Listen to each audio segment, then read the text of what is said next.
Hailing frequencies are open. Hello, everybody, and welcome to Clear Skies, our Star Trek Adventures live play with Streampunks. Tonight is obviously a very big episode for us as we are bidding farewell to Clear Skies. So we thank everybody for joining us tonight for our big finale. And thank you to VOD Squad out there, because I know there's a bunch of ya who didn't get a chance to watch this live, but we see you and we love you. VOD Squad has been a huge source of encouragement for us, and we thank you so much for tuning in anytime you can and joining us. Gonna be a little on the light side with announcements. I'm gonna do my announcements last. So before we kick things off, does anybody have any they would like to get out of the way? Yes, Xander, going for the initiative role. Nicely done. Sorry, just to get it quickly out of the way, Yep. I've got a pretty busy week this week for tabletop stuff. Check my Twitter for my full schedule, but things that are sort of special are this Wednesday, I'm storytelling Vampire the Masquerade over on Hyper RPG for Zach and Malika. So we're going to be doing, I think I can say, we're going to be doing a Thin Blood adventure that I'm very excited for. And then on this Friday, I will return to LA by night playing my character X. So keep an eye on the World of Darkness Twitch for that as well. Yay, Labby Night. Yay. All right. His business card's an X card. Yep. Gina. Next month, the month of October, we are going to be playing the part 2 of the Sorority of the Unordinary, the KLX, over with the lovely Becca Scott. And it's wonderful. Bridget Jeffries and Paula Deming and I return as our characters from the first season. And we're inevitably going to die. You can't survive 2 seasons. So please come watch and support us and join our tiers. All right. Anybody else? Yes, Aki. Oh, too late, Bunny. Sorry.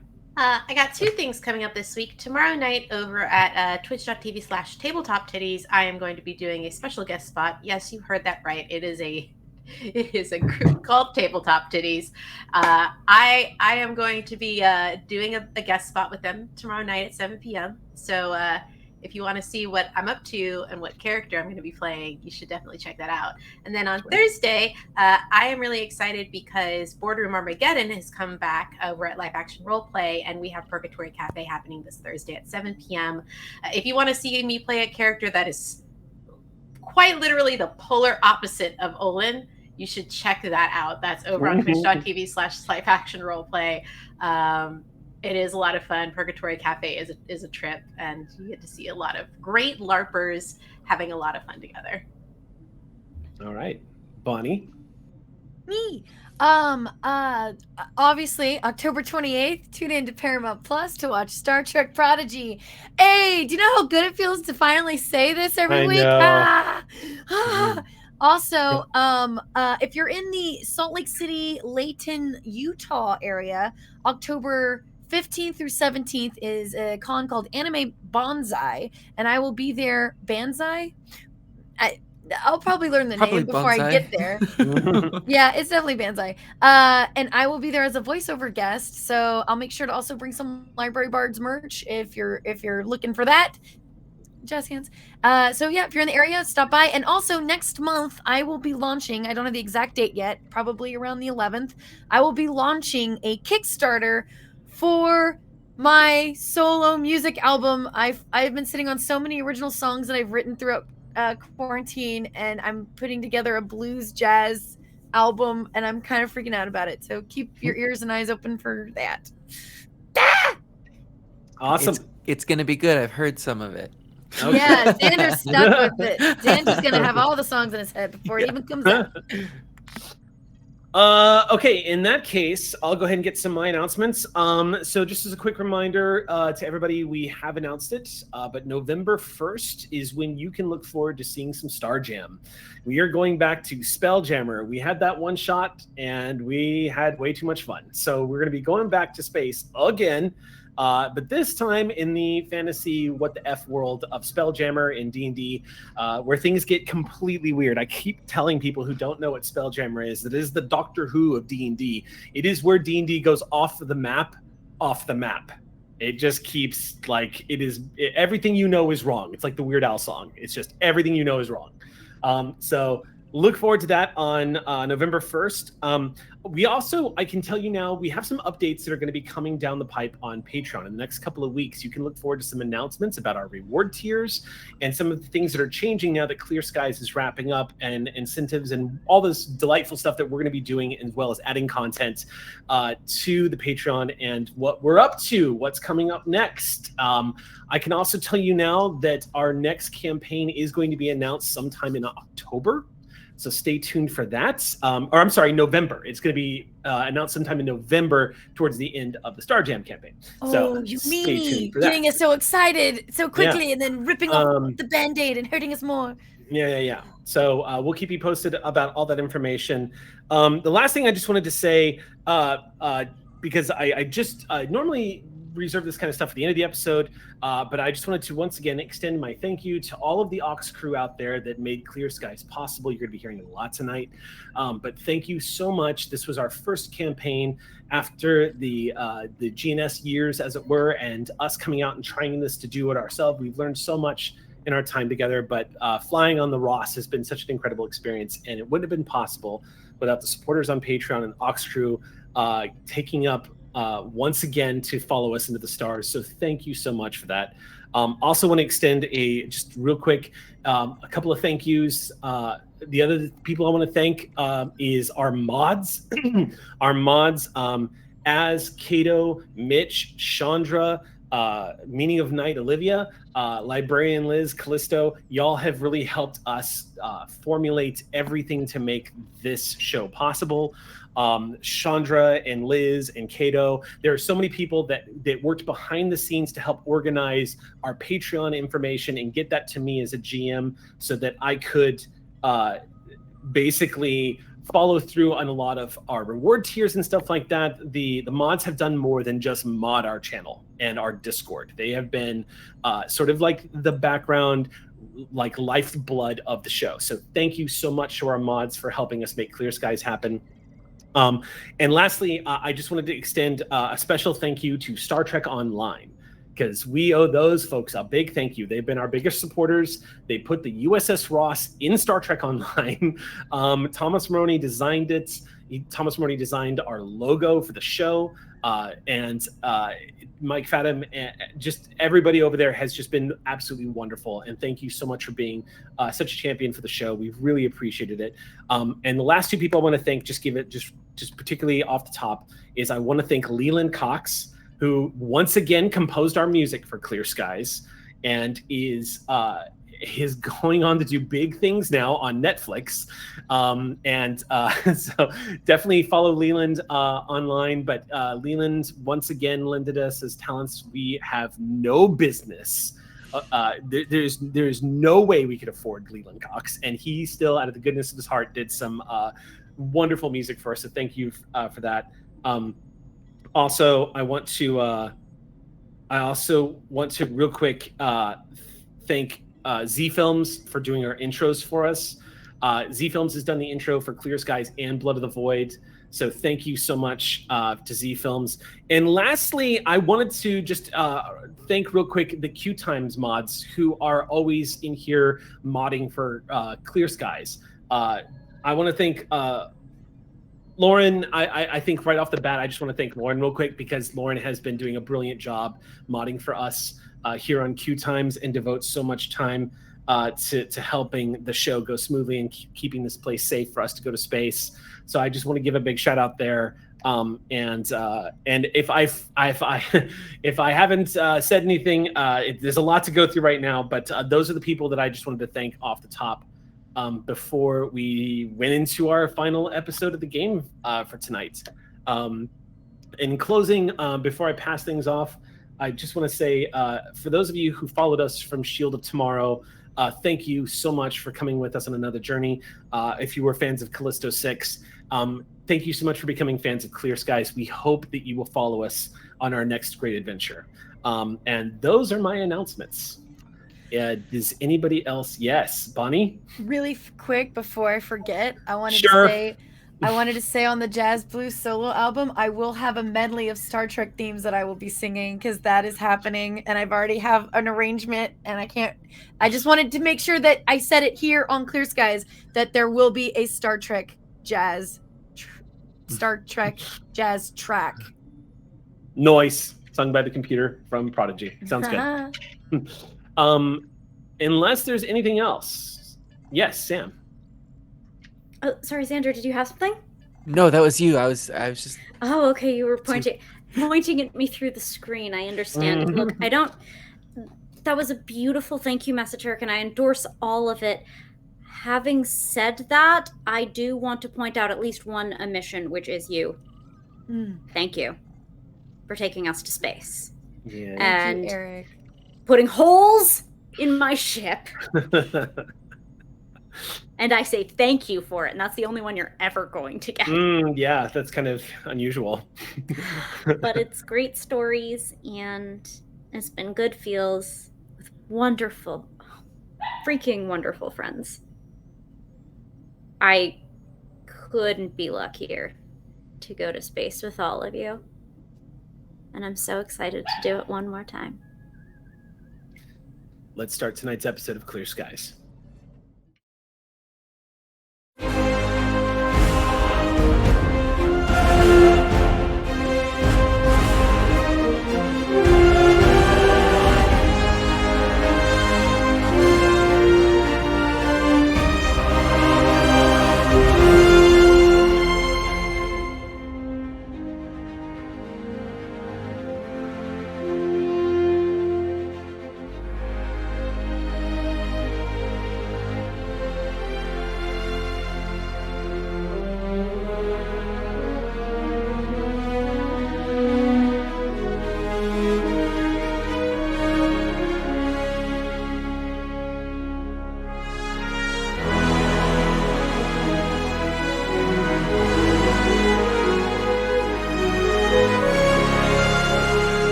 When last we left off, the USS Ross was in the middle of the fight of her life, sandwiched between two Romulan warbirds on the edge of the galaxy.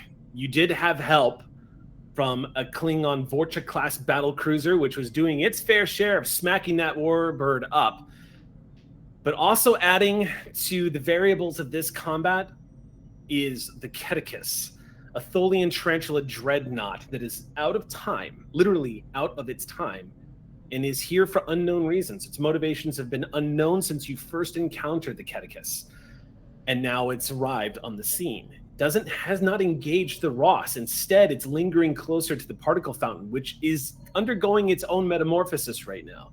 Right now, the particle fountain is in a state of flux, a violent eruption that has been taking place. As I said before, the particle fountain has more than quadrupled in size. It is now visible from light years away, and as a result of this, something, according to the sensors, something is emerging from the fountain. What's even more troubling is the torpedoes that are currently in station around the edges of the particle fountain themselves. Now remember, when the Ross was racing to get here on time, they had been delayed. Apparently, one of these warbirds staged an attack on a refugee ship in order to draw the Ross away. But the Ross was faster than these Romulans were prepared for. You did manage to arrive before they could complete their operation. However, they were largely done when the Ross showed up. As a result, this battle has been taking place with only a few clicks left on that timer before they can detonate those torpedoes. Now, how many they need to detonate to enact your plan, you're not sure, but what you are sure of is that you arrived in time before they could complete their operation. They are still a threat. There are 18 torpedoes currently in orbit around the particle fountain on station. And what's worse is, because there is so much interference from all the particles coming out of that fountain, the Ross has been having difficulty actually pinpointing all of them. They are sort of refracting in the sensor scans, appearing as multiples or as ghosts, possibly not appearing in the same coordinates in which they were originally appearing. In other words, think of it like this in D&D terms. It's like every single torpedo is a displacer beast. You don't know which is the real torpedo in the sensor scans. Everything is kind of mirror imaged. When we last left off, the Ross had just detected that there was something, yes, Jody, massive inside of the particle fountain. And that it appeared to be emerging. Now, Seela's warbird, Admiral Seela, who has made her appearance and who has heavily damaged the Ross, is herself in trouble. Now, she might have been a match for the Ross, but not the Ross and a Klingon warship at her flank, which has done its fair share of damage to her hull, but not as bad as the Ross being able to blast her belly open the way you all did in the last few rounds of combat. The Ross right now is bleeding. She has multiple hull breaches on the lower halves of her deck. Currently, decks 30 through 27 have multiple fractures and hull breaches. There have been casualty reports coming in. There's already been confirmed a few fatalities. And sickbay right now, McCrell, is starting to fill up with people who are being rushed in here by fellow crew members, holding head wounds, grabbing sides, people suffering from decompression sickness, all sorts of everything you were expecting to have happen as sickbay is starting to fill up. The engine room is pure chaos right now. You are all running around trying to gauge and study the power levels. The punishment the shields have taken since the battle has begun. And you are seeing damage reports coming in from all over the ship. But mostly it's coming almost exclusively from the impacts on essentially the starboard side dorsal section of the ship. So she is basically, the Ross's back has been shot up good. However, that ablative armor has held, and the Ross has taken punishment that would normally take out a Galaxy class or give at least that much more damage. So the Ross has taken hits and swinging above her weight, which is considerable as a scale 6 ship. 2 warbirds bearing down on her. You've managed to punch up Seela's warbird, but the second warbird has gotten in its licks. It's taken advantage of the fact that the Ross is focused fired on the Admiral. And as a result, it has been continuously evading and closing the distance so it can continue punching up at the Ross. All of that seems to be somewhat irrelevant, as you can all kind of sense that the emergence or the activity happening at the particle fountain has apparently gotten... sorry, I'm totally distracted by that comment, Aki. You're welcome. It pleases me so. No, make them say, Aki, what did you write in our cast chat? So I caught Eric's little slip and decided to write in the text chat, ablative Armin Shimmerman. Ablative Armin Shimmerman. We should name it that from now on. It's very good. Right now, it seems like the battlefield is kind of catching its breath for a moment as something has begun to stir within the particle fountain. The Catechus is at station keeping right now. Her shields are up. Her weapon systems are online. She has not target locked anybody. It doesn't look like she's moving into range. However, what's curious about the Catechus is that section, the midsection of that ship that spins slowly, kind of menacingly, and displays outside of the exterior of its hull these electrical looking, like brilliant golden webs that supposedly can be activated at any point. Tholians are known for using these energy webs to ensnare ships. This one seems to have one on the standby. It slowly rotates around the hull. Those webs look like they've become active. However, they have not been fired. And again, no one has been targeted. But the Catechus seems very interested in the particle fountain and very disinterested in everything that is happening on your side of the battlefield. We start this game session off with the bridge of the Ross shaking violently from the last hit. There is ventilation, like steam blasting through multiple corridors on the Ross. The klaxon of the red alert, the damage control systems is blaring, and sitting at the sign station is Jane Lacat, who has severe burns on the left side of her face. You have managed to waylay the effects of the damage you took, but as a quick reminder, you took lethal damage when your console erupted in front of you in the first opening salvo of the combat. However, you spent your momentum to ignore that injury, which the rules allow you to do because you're a cast member and cast members survive this stuff. You are not a red shirt, as I reveal. So GM might not survive the game tonight. And don't you forget it. Yeah. The Ross is injured, and we're going to start off on the bridge. We are currently kind of, just to give the audience an idea of where we are right now, we are out of, I could comfortably say that at the particular moment, we are going to, just for the ease of everyone's cognitive imaginings of this situation, we are going to set combat at the top of the round.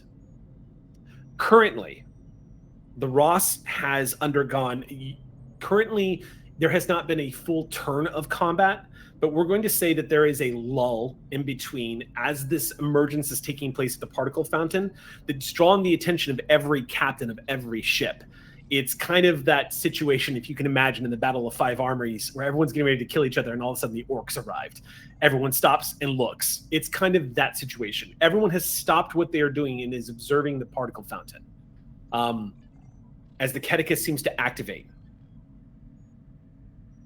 We're going to take it to the top of the round. At the top of the round, Prawl shouts over the volume of the bridge as everything is rumbling on the bridge. You hear Yuri Prawl shout, "Captain, the Imperius is activating its cloaking device. I think they're going to grab it." We'll have to see if we can get them one last time before they do. The Tamel's not going anywhere, Captain. She's still bearing down on us. Not much we can do about that, much like there's not much we can do about the Catechus. It's probably more concerned with whatever's going on in the particle fountain, and if it's not hurting us, then it's not making our odds worse. I don't expect the Romulans to stop swinging for long, and I don't think they'll expect the same of us either. All right. I'm subtracting 3 power from the Imperius on her action. She is at... And the Ross gets to go right now. So to keep things moving forward, I'm going to put us at the top of the second turn of combat. So right now, the Ross will get an action. So I'll give you this. The Prawl has detected a power surge on the hull of the Imperius, and all signs point to it engaging its cloaking device. What does the Ross do? Captain, a report from engineering. According to my notes, we have 2 shields and 15 power. Oof. Thank you, Chief. Really would have left a little more time to get those shields back up before we got back into a tussle with the Imperius, but if we don't take this moment, we're going to lose it. If you say so, Captain. I think we have to take the shot. Take the shot, Captain. I'm going to go down to engineering and help the Chief. Blip. Okay, you appear down in engineering almost instantaneously, and you see a materializing in main engineering. When you get down there, Exio, this place is it is an engineering room in the middle of combat. You can see the ventilation ports just venting coolant out into the open space. You can also see that there have been some containment fields erected around some of the plasma conduits that are burning plasma but are currently burning out. They're being robbed of the energy it needs to continue to burn. So everything, damage control teams are in here in full effect. But you can see right now, Chief Tech you were leaning over the main central console, rerouting power and moving energy where it needs to go in order to keep the Ross in the fight. What are you planning on doing? As soon as Exio appears, Tech turns around and grabs a data pad from one of the ensigns that's like in the flow of the dance. We do have this place under control, Exio, and then he holds up the pad and he points to the breaches. They may need your help more, or even Medbay.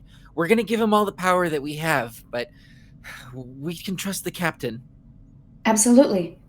And I will be willing to go wherever a living being cannot, Chief. In the corner of your eye, Exio, you see you putting out a plasma fire about 70 feet away near one of the burning ducts. And it smiles as an ensign runs past and continues. Luckily, you're a volunteer. We had some extras, so we do kind of have it under control thanks to you. Well, then I'll find a dance partner. And she takes the data pad and starts just going through the conga line of people that might need assistance. That is what I'm doing. I will go through the breaches and then head to Medbay, depending on where they need me. Exio, I want you to make a control command roll. Mm-hmm. I'm going to set the difficulty of this at 3. Okay. We should still have some momentum from last. I did. You should, yes. Down I am down to almost no momentum. It was somewhere. I mean, I want to say it's somewhere in the realm between, like, was it 3? I think it was 3. I'll buy 3 one. is also what I have in my note. I will buy one with the intention of hopefully getting some spillover. Yep. Mm-hmm. So take one. Okay. Can I use my command focus? Which one is it? Command. My Oh, command EXE. When I like. What other focuses do you have? Counseling, system tab, dance. No, none of those would apply. Dance? I'm joining Tech's dance. Yeah, but that's not why I'm having you roll. Oh, okay. Well, then it's 3 successes. Okay. Exio, you do a quick process over damage control teams, and it's one of those things. Have you ever been in one of those instances where you didn't realize you weren't feeling well until you started moving around too much, and then you began to realize, like, oh, wait a minute, I think something's wrong. That kind of situation. As you analyze the damage control teams, you pause for a second, Exio, because you begin to realize you feel like you're beginning to realize that you're having very subtly, very quickly, your program is dumping information cache to make room for memory. It takes a moment for you to realize this, but as you pause for a moment, you begin to realize it's almost like your processing power has been reduced or something. It feels like the moment you blipped down here is when it became apparent to you. It doesn't seem to be related to the holograms that are in use. Okay. So, but I will say that looking at the data pad, you begin to see that one of the breaches that has taken place on the lower dorsal section of the ship is near the computer core, where you're seeing a power fluctuation taking place on the grid down there. Well, that's a hiccup. I blipped to my computer core.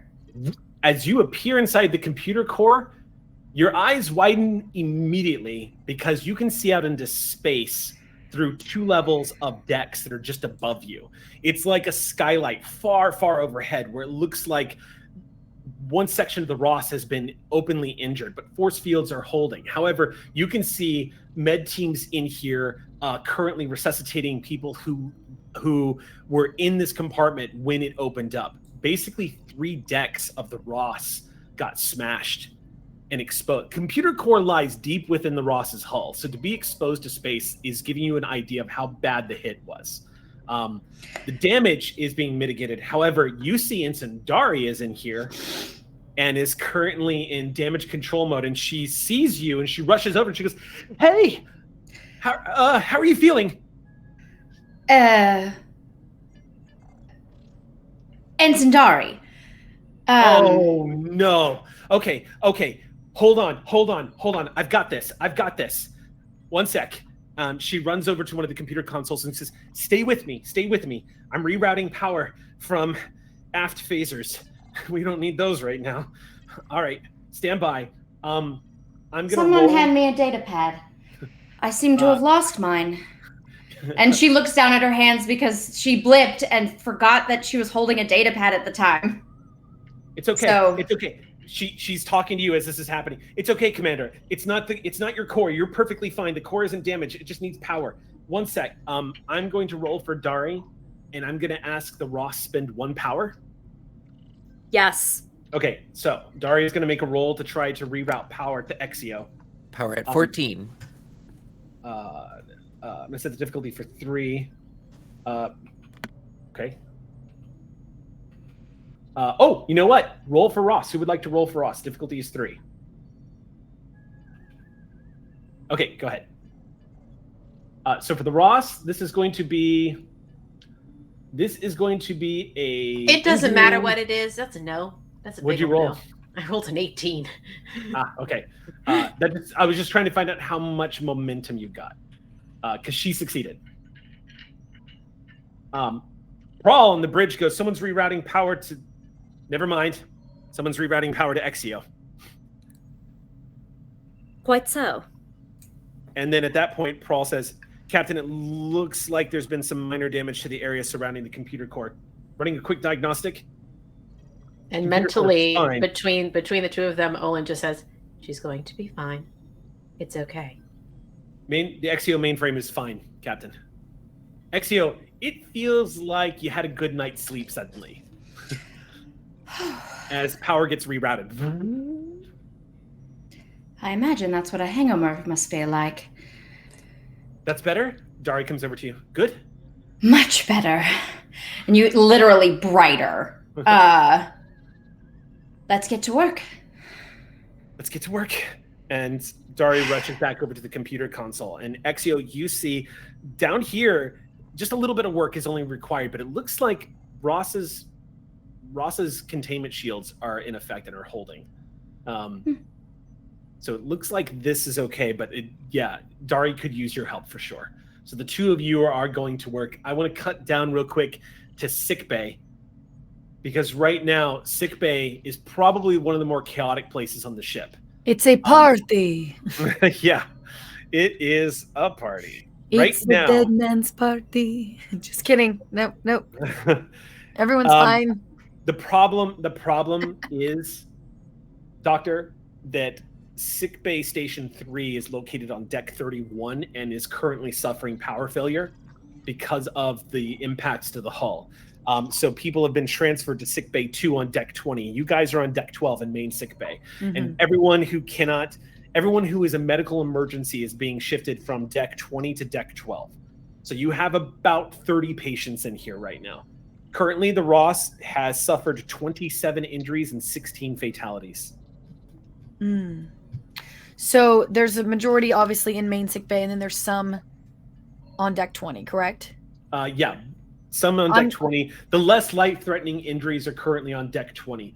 Right now, there are no reported injuries in the shuttle bays, however. Wonderful. Because I would like to activate the emergency medical hologram. Okay. To assist, get some extra if help not in there. on main sick bay, then at least on deck 20, just because I know staff is spread out very thin. Okay, so it materializes in main sick bay. Please state the nature of the medical emergencies. Looks around. Yes, we tend to have had a large one. We are currently in battle. We have most of the serious injuries here in main sick bay, but there could be some serious trauma injuries down on deck 20 as well. Please assess the situations and go where needed. Transferring program to deck 20. And I think I do a little thank you to the Starfleet universe of having hologram emitters everywhere on our ship because of Exio. That's like nice. Yes, indeed. Every single version of Exio that is working everywhere absolutely flirts with the EMH. I mean, that's fair. I think we all do in our own way. The ship you That's didn't amazing. see coming. That's amazing. Okay. So that is what is happening all throughout the ship. Now Is there we're any going to get back to powerful? the... Oh, sorry. Go ahead. What were you going to say? Are there any power fluctuations happening in main sick bay? No. Okay. Main sick I'll bay is give him intact and ideas. is functioning. Oh, I'm sorry? I'm just checking on Sorax because he's in a coma. Because if there's a power fluctuation. No. Right now, he was okay. so right now the impacts have been the Ross has sustained multiple impacts to her hull. Tech has been able to repair most of that with damage control teams during the course of the combat, and a lot of the containment fields are keeping things in place. But the Ross has been hit. Impact has had 3 hull breaches at this point, and one of them has been repaired. So you guys are impacted at the moment. Now, as a quick reminder, the Warbird is not doing so hot. she has had a lot more than just a few hull breaches. So we are now back up on the bridge. So, Captain, what will your action be for this round of combat? I have instructed Prawl to take the shot. Okay, Prawl's going to take the shot. Pull up Prawl's sheet. Okay. I don't think we have time to do our nice setup and our scan for weaknesses and our helm actions. She'll be disappeared by then. Okay. So, that's right. That's what that is. I was like, what is that number? Oh God, that's how many breaches she's had. That's what that is. Okay. So, do I have permission to spend a point of momentum for Prawl? Yes, please. Robustly. You are Okay. encouraged to do so. Here we go. Prawl's going to open fire. Keeping in mind that thanks to Jane Lacat, this thing still has... Oh, no, that was the end of the turn. So, no, you'd have to scan for weakness again. That's okay. So how much did Ross got 1? I rolled a 1, 10, and a 12. So I'm going to get 2, 3, 4, and then 5 successes total. That gets us 3 back, which is back to 12 because we were at a difficulty 2. And it's a 4. breach? Or, with damage. Never mind. Yeah, it depends on how much damage I roll here. So let's see. What? Remind me again the base damage of your phasers. That's 2, 4, 6. I think it's 8. 8. Okay, 2, 4, 6. That's right. 2, 4, 6, 8. Uh, Okay. Would you like to add any dice to that? I think we should add 3 more, bringing us down to 11 power. That seems Yes. like a healthy number. Also, And- as a note, our phasers have precision cutting, which ignores some resistance. Yep, Right. so I think it makes sense to spend for piercing at the same time as we spend for rerolls, just to see how many effects we get. It might do the job for us, and then we Yes. could just rerolls. I rolled 4 Dice. effects. Then I think we are set on piercing. Hmm. We do not need more piercing. Okay, so did I you did a roll total- any 3s or 4s? I rolled 1, 2, 3, 4 effects, 2 2s and a 1. So that's 2, 3, 4, 5, 6, 7, 8, 9 points of damage with piercing.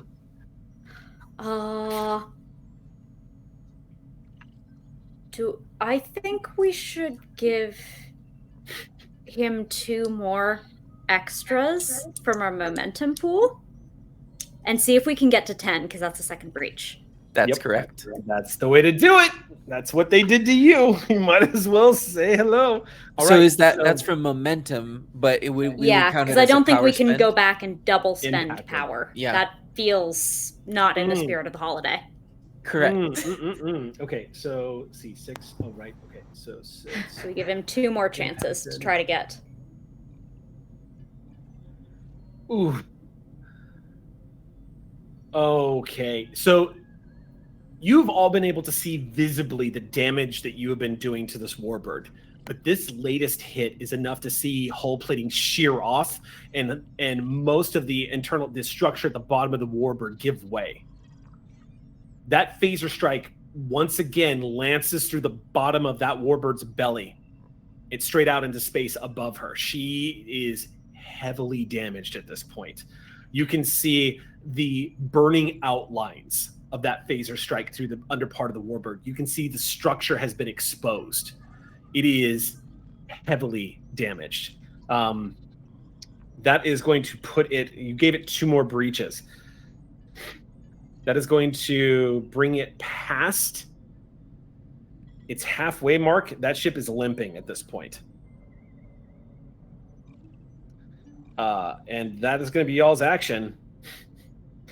That was enough to get their attention. Okay, it's going to be the Imperious's action. It actually bled power from that impact, so I'm going to subtract that.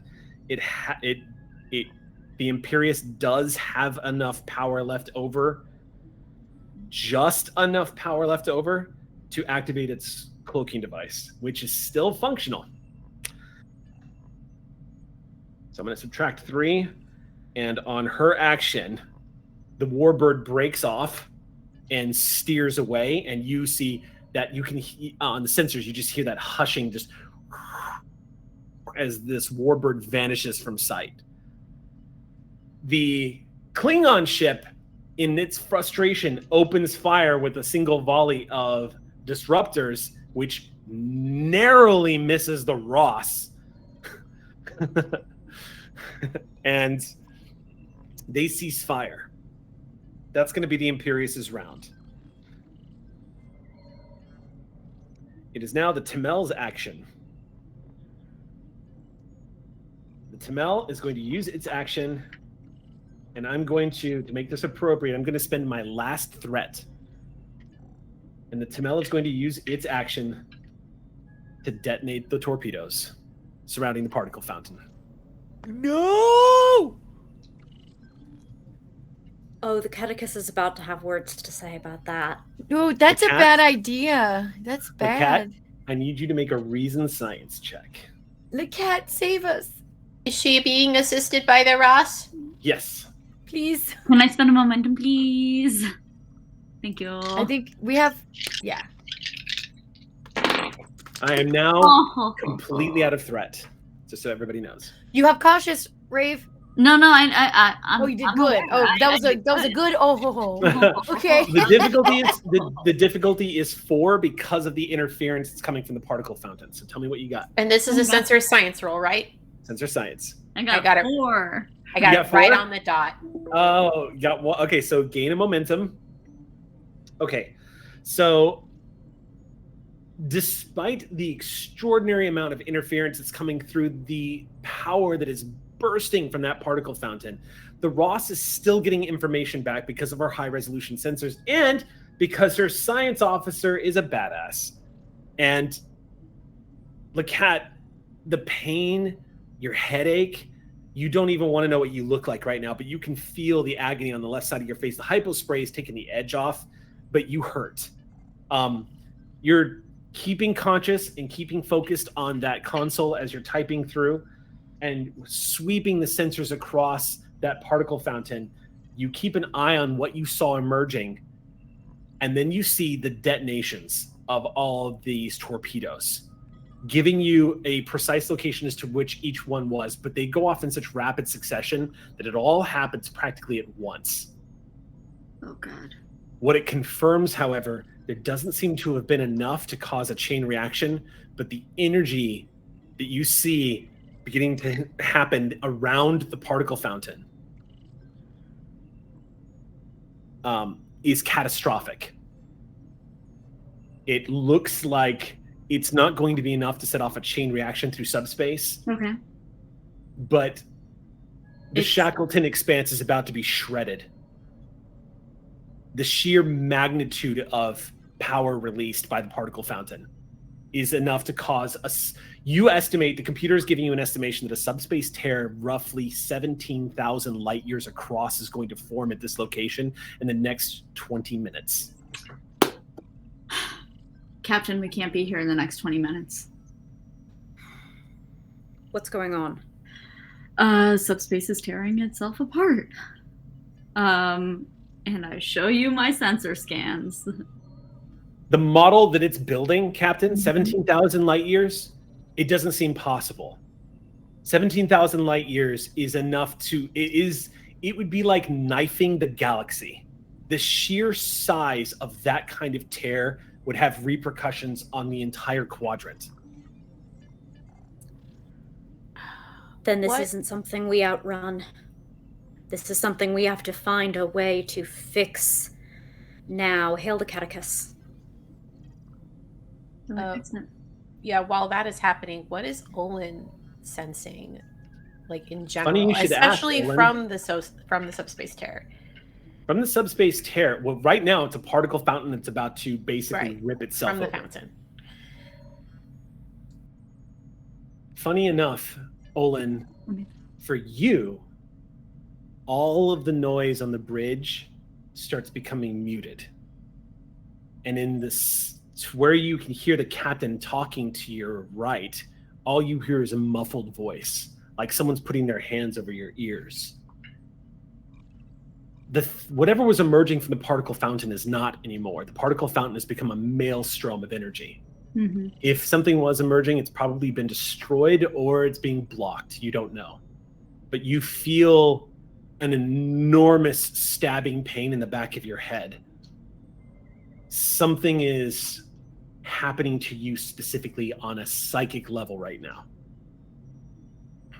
Olin? Everyone around you begins to fade. You can, yes, everyone who is visible on the bridge can see Olin in the middle of what looks like. No, I think Jane calls out because Jane sees this visual reaction and is worried. Yeah. Oh. Can we Olin? We should get a medic. Olin, I you don't know don't what's know what happening. happens next. You're talking, but no one is there around you. What the rest of you see is Olin get up from their chair, grabbing their head. You say their name, and they turn towards you, Captain, and then they collapse in the center of the bridge. Down on the floor, holding them. Yeah, same. Their eyes Just are thinking fluttering. into their mind, trying to make some kind of connection Mhm. with them, anything, and just whispering, get up, what's going on, talk to me. Their eyes are rolled into the back of their head and their eyelids are fluttering. It almost looks like they're having some kind of episode. You don't know what's happening. Shanto, medic, now. Shanto comes rushing over with the hypo spray and med kit that she had when she helped Lacat. She sets down and she starts immediately running a tricorder scan. I'm gonna try to sedate them. Maybe I can. While all of that is happening, Olin, you are standing on a muddy beach with water lapping around your ankles. And all around you, you see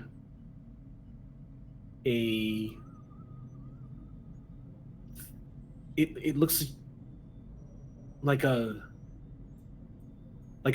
watercolor that's like a painting that's just running. It begins to slowly formulate in your mind. As you focus on it, it starts to become a little more clear.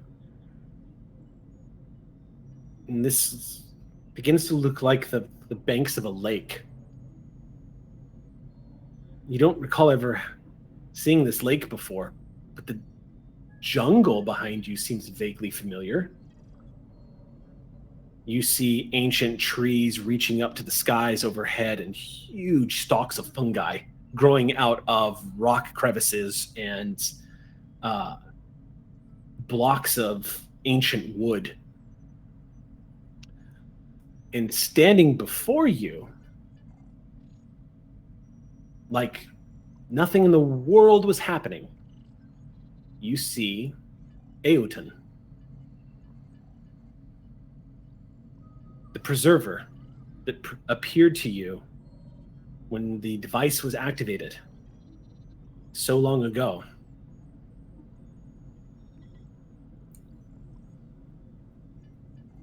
We meet again. I've never left you. But What's happening?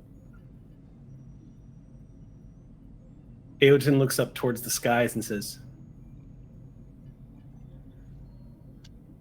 The moment has arrived. The variable.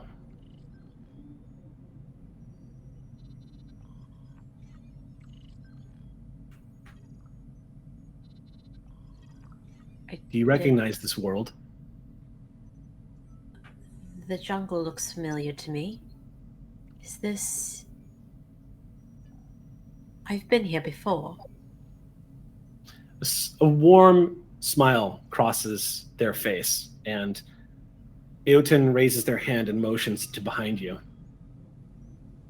And emerging from the fuzz, like a watercolor crystallizing before you, you see, with a warm smile on their ancient face, you see Ree materialize out of this swirling mass of color.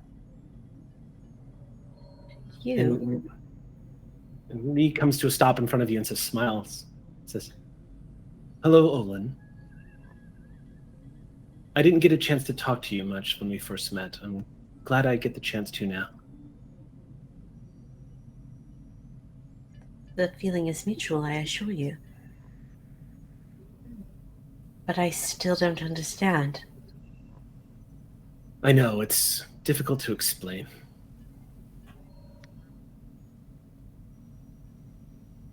Are you a preserver as well? I am a child of the Preservers. We were left behind long, long ago as the Preservers began to vanish from the galaxy. I was a contingency plan. Think of me as the gardener that was left behind to make sure that the flowers kept blooming. Only I failed. How did you fail? Eoten speaks up from behind you now and says, "The choices of sapient beings across the galaxy, their choices need to be made without our influence. And yet the same story seems to play out every time." Eoten strides up to you and says, "Look," and motions up to the sky. It's alarming, but in the sky overhead is almost like it's in an air show. But you see the battle. You see a warbird in front of the Ross. You can see debris from both the Ross and the warbird orbiting all of the ships that are in the middle of the fight. You can see the particle fountain erupting and the catechus near the eruption.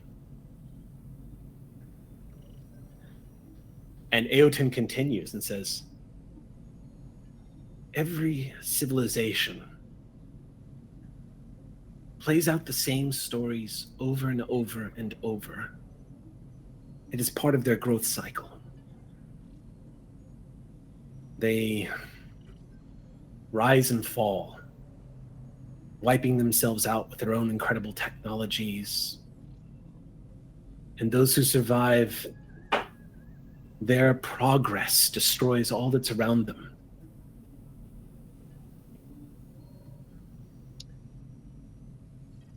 We preservers were attempting to break that cycle.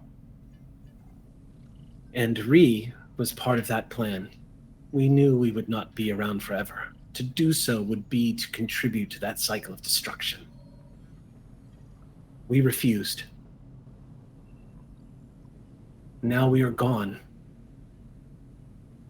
But the mistakes that have been made over the course of this galaxy's life can be corrected." How? Ree, behind you, as you turn to them, says, "The particle fountain. It is true what I told your captain. The catechus is not in its own time. They are here for much the same reasons that you now stand on this beach. Only they do not realize that they cannot do this themselves. You see, The damage has been done. And she nods to the tear that you start seeing developing in subspace, ripping across the galaxy. And she says, there is no stopping that, but there could be changing it. The creatures that were wiped out from the galaxy can return. Their origins are far beyond this reality. The garden can be saved. And the Shackleton Expanse, which is now an archaeological dig site for creatures that once roamed the stars before civilizations destroyed them, can come back. But there's a catch. When they materialize in this reality, their molecules, their synchronicity will need to form with this timeline and this universe. And this will have a twofold effect. Aoten immediately steps in and says, think of it like this. In order to become a life form in this universe, it must match the frequency of this reality. And in so doing, to do so, it will require an anchor point. Not just an anchor point, she speaks up. Whatever is the gateway for these life forms to emerge from this fountain will become the thing that impresses itself upon these life forms. Do you understand? I think so. Aoten says, think of it like a mother, if you must. Whatever contact they have with the thing that will cause them to pass into this reality, it will dictate their impression of this reality and how they will fit into this reality. Which is why she speaks up again and says, which is why this is the moment the USS Ross has been destined for. You have two choices. You can run,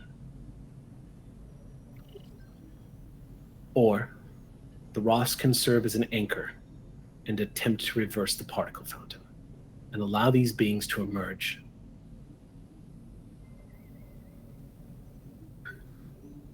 But it's up to you. And we cannot guarantee the outcome.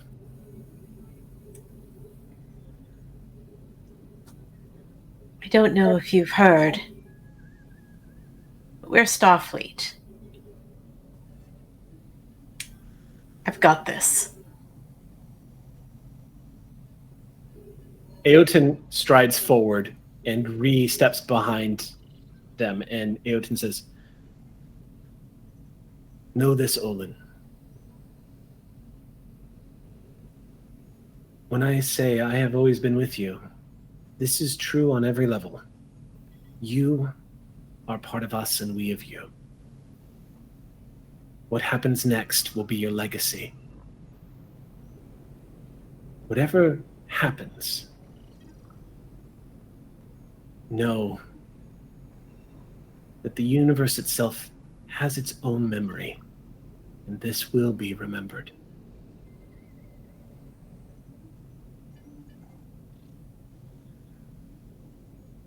He steps back next to Ree, and Ree smiles at you and says, goodbye, Olin. Aoten says, goodbye, Olin. Goodbye? And that's what you hear the ambassador say as they're laying there, just after they get the hypospray. In the back of your mind, echoing, you can hear the words, the warnings. You need to take the USS Ross into the particle fountain. Don't turn back. You come back consciousness to the look of the captain over you, and The sound of Prawl shouting, "The Tamel's withdrawing, Captain." We can't go after them. We have to go in. The particle fountain? It's the only way. We can't turn back. We have to go in. Okay. Well, friend, get on it. Vryn looks at you and says, "Captain, it's my duty to tell you that the sheer forces of taking the Ross into the particle fountain... We can't turn back.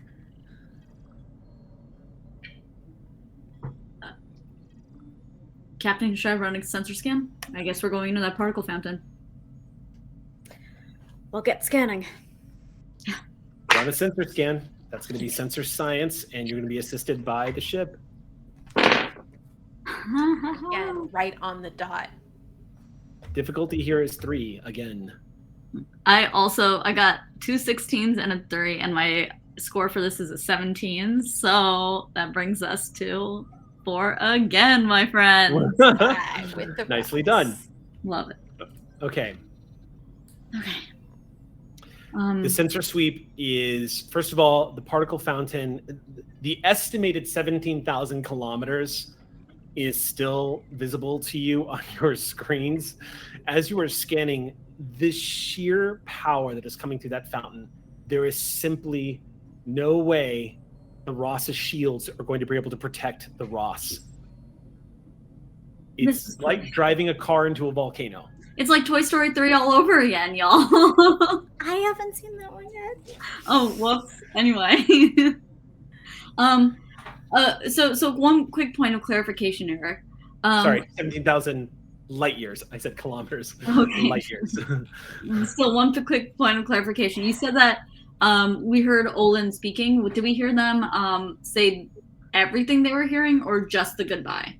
Just the goodbyes. Okay, great. Never mind. As they were coming out of it. Yeah. Okay. In that case, I don't know why we're going into a particle fountain, but I guess if I wanted to go out, this is the way that... I know it seems reckless, but you have to trust me. Vryn looks shaken and says, "What are your orders, Captain?" Ahead, full impulse. If this is about to rip a 17,000 light year wound in space, turning around and running now? No. I'm told there are some people who don't believe in no-win scenarios, and they're out there, but this is not that day. Go in. Should probably tell Chief Tech. Can someone get a med team up to Vryn? I just saw the orders come in that he's steering us into the fountain. On orders, Chief. Your orders, Captain? Yes. Cool. You heard them! Jane turns to Ren because I think she sees his little uncertainty, and she just wants to say, "Hey, believe in the me that believes in them. You got this." Vryn just goes, "Well, at least that takes the pressure off of what I'm going to do with the rest of my career." And he says, "Full impulse, aye." And the Ross begins to immediately pull away from the combat zone. And you begin to head towards the particle fountain at full impulse power. That's going to take 1 power off of your pool. And I think Olin is immediately reaching out. Like, just as they were getting closer, is just pinging as hard as they can off this thing. Okay.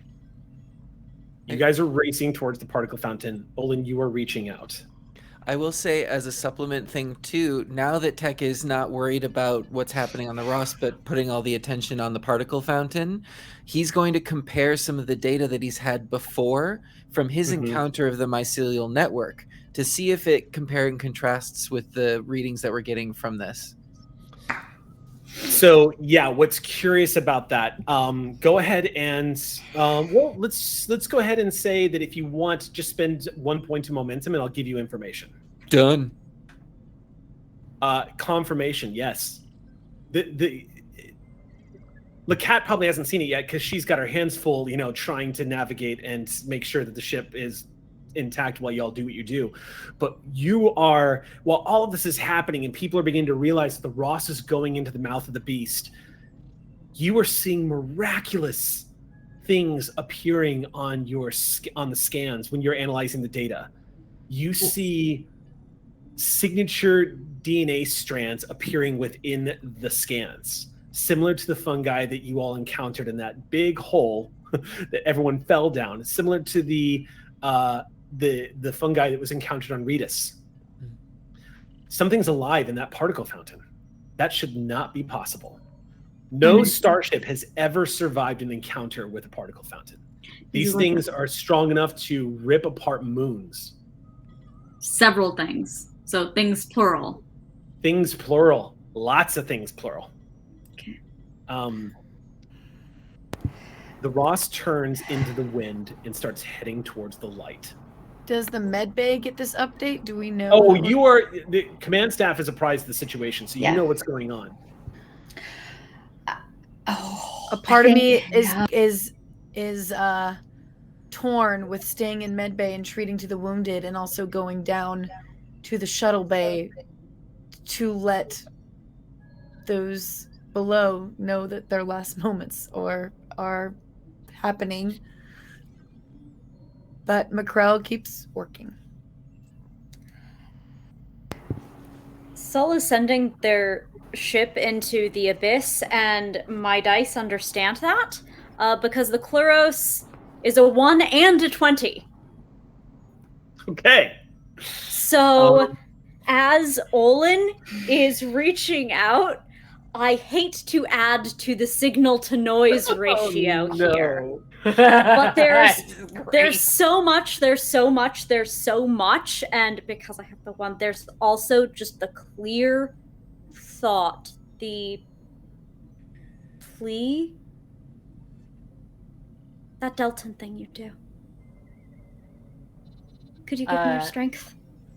Just a little. Olin reaches back and just grabs Sol's hand, and I think that also sort of channels into their telepathic pings, because they start pulling in some way from Sol's strength as well,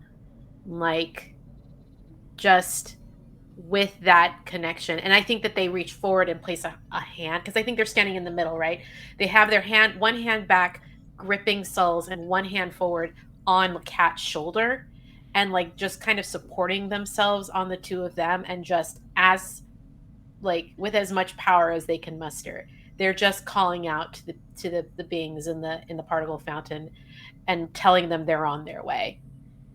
Okay. And as Sol is as Olin takes the anxiety of it away, that leaves the part of Sol that is most confident in their crew. And on the back of a Cluros failure, everyone can feel that. They get to be strength for their crew this time. As the Ross is approaching the particle fountain, you feel Asmi Shanto's hand slip into yours, LeCat. And she squeezes your hand tightly. And she's not looking at the main view screen anymore. And you see this small, gentle smile on her face as she's just watching you now. If we get out of this, we should get married. Okay. Great. I can't wait to shock my dad. I don't plan on telling my parents at all. So that works. You can tell works. mine. Actually, I can't wait to shock Olin's parents. This is definitely a fascinating time to propose. I mean, it's now or never, baby. She touches the other side of your face gently and smiles at you. You can see the tears welling up in her eyes as she realizes these are her final moments with you. As that's happening, you can hear the the alerts going off from the main computer. Exio, as you are finalizing everything that's happening in the main computer core, you can see you're getting immediate damage reports. The stress on the hull right now is starting to exceed the Ross's capacity, even with the ablative armor. And you can hear the shields have started to fail. You can see the light starting to breach the interior of the Ross as you approach the particle fountain. The shields are failing in the room that we're in? The shields are failing. No. The containment shields are still up. The shields of the Ross, which were at 2, are starting to drop. Okay. Exio has wandered to the hole in the ship and has a clear, unshielded view of the particle fountain blazing in front of her. And sort of knows these final moments, there's nothing that can be done more. And so she just yells as loud as she can to the crew that's in this room to stop what they're doing and come look at the beauty of where we get to be every day. And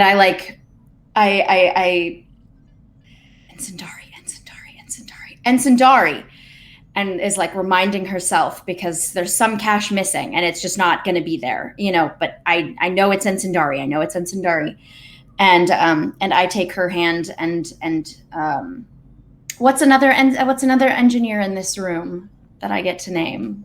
Let's pull out the Let's pull someone. Yeah. Give me half a moment here, and I'll pull up our... I'm about to put the very biggest hole in your ship. I'm very sorry. The biggest hole. We won't have a ship. We're doing it together. I'm so glad I made that black box. Thank you again to the mods who created a randomized table for me to simply click on and get a it's a holotechnician programmer named Penelope Rogue. Oh. Penelope Rogue. Ensign Rogue. I feel I feel the hand, and out of the corner of my eye I recognize them. You said, what was the last name? Penelope Rogue. Penelope Rogue. Penelope Rogue, and give them a quick smile, and then look straight forward. And I imagine this very cinematically, like a group of engineers completely silhouetted in this bright storm, and you just hear, while it's silhouetted, just, there's no need to be afraid. We're on the Ross. One by one, some of these engineers set down their data pads and join you. One by one, they stop their duties, and there's moments of fear where they begin to realize to stop working is to accept what's happening. And one by one, Ox Crew reaches out to other Ox Crew. It's okay, set it down.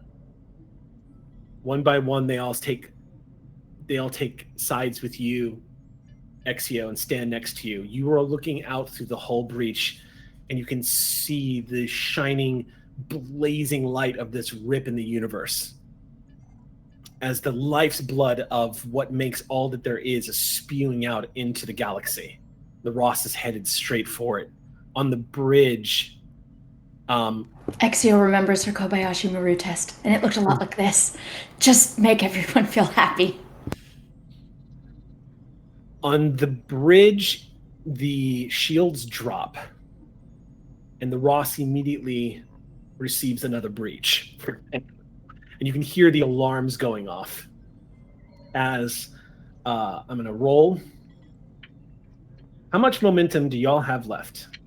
3, I believe. By my count, it was 2, but I might have missed a roll. 2. Okay. Of course. What other number could there possibly be in this moment? Okay. Ross doesn't run. The ship is going to lose 2 power. Okay. We're down to 11. The complication range 9. increases by 1. Shields drop. And the difficulty to repair all this is 3. You can you can hear the stress in this hull as the Ross begins to go forward, and radiation levels begin to spike as the Ross enters the proximity of the particle fountain. There's quiet on the bridge as y'all are racing towards it, and Prawl's voice shatters that quick moment of silence, and you hear, "Captain, we're being hailed by the Catechus." If it still works, on screen. Appearing on screen for the first time in quite a while, you see a Tholian. You can assume this is Vosrex, but it's hard to say because the last time you saw Vosrex, he was in full armor. They were completely armored up. And you can still hear that robotic, metallic tone as the high-pitched, almost ear-shattering screeching of the Tholian language is translated through a very basic universal translator. And you hear through that sort of generic, MapQuest-esque sort of like voiced overlay of the Tholian say, "I believe I have measured you correctly, humanoid. Now it must be you to finish the work of the preservers. You saved the great shard. We have not forgotten."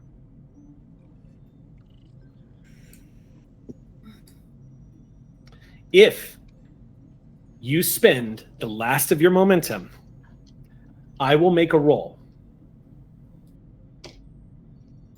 And the Catechus is going to intervene. But I'm going to make this a roll, and we can say passing with consequences. Before any of that happens, because I'm in medbay and don't know what's happening anywhere, can it be said that I basically just told all of my med crew to just make everyone who's hurting comfortable, and I go and sit in Sorax's room and hold his hand in the last moments? You step into Sorax, you slip your hand. Just before we blow up, Sorax, you roll anything. Sorax he's completely out for all of this. You put your hand in his, but it's weak. You hold it. You can see his life signs are still stable, but he is sleeping through all of it. Yes, and there's just a roar around you. And I'm just going to get close. I'm like, this will be your last reflex check. As I hold his hand. Well, I do hear the offer of momentum, but since Sol is on screen with Vosrax right now, let me make you an offer. I'd like to spend my determination that I will do anything for my crew. Done. Spend that and the 3 momentum, and I won't roll. We only have 2. But if that's enough, that's what we have to give. If you're going to burn your determination, yeah. 1 for each warp core, baby. I'm happy to burn momentum too if it helps. So the way this is going to translate, is it clicks, Sol. The Great Shard, he's talking about the crystalline entity, the creature that you all helped deliver so long ago and give a new home. One of the first life forms that was reintroduced into the galaxy because of the efforts of the Ross. That sort of weird standoff you had with Vosrix back then. You're aware that he's out of time, and you've never been able to understand, as most people don't, what motivates the Tholians. But it seems to be clearly stated right now, and you don't know what he has in mind. But that momentum spend and your determination, we're going to say retroactively is going to apply to Vosrix's impression of the Ross. The last time you encountered him, He appeared planet-side to look you in the eyes and to get a measure of you. You saved the Great Shard, and now you are sacrificing yourself to save the Shard again. The Catechus, that midsection of the ship, begins to spin. It goes. The Ross is going to take another breach. I'm going to roll for it. Oh, that's another breach to the structure. Serious hull breaches. Sections are losing life support. Complication range of all engineering tasks are increased by 3. It reduces the ship's resistance by half, rounded down. If the Ross sustains one more breach, she's going to split in 2. That was a bad breach. You are getting damage control and alarms blaring all over the ship. You can feel the concussive force of the Ross shaking. And as this is happening, you can see in main engineering tech, you can see portions of the Ross beginning to peel off and portions of the deck beginning to collapse. This is tech to the bridge. I'm sorry, everyone. I can't keep her together.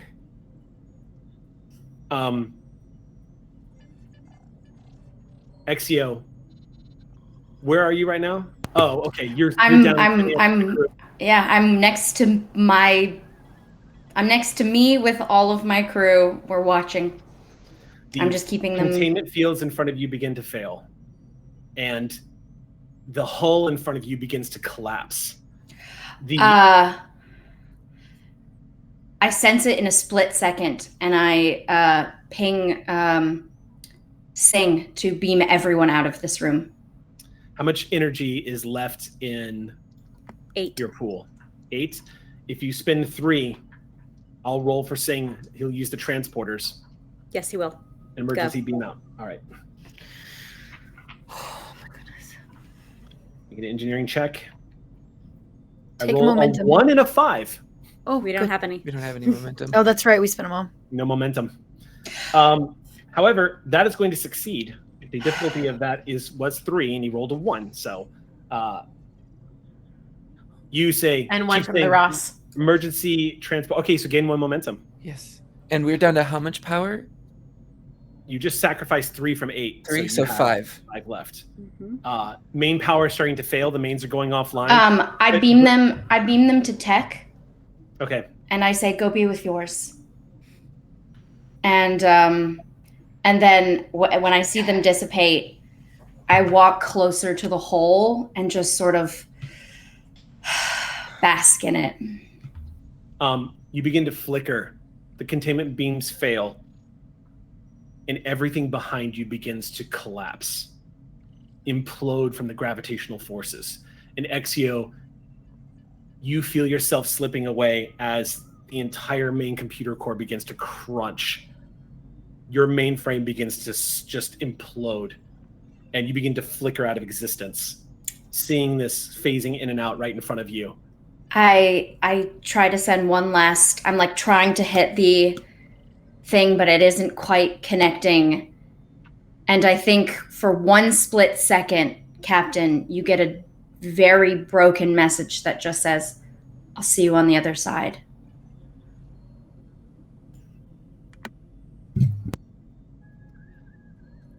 Jane,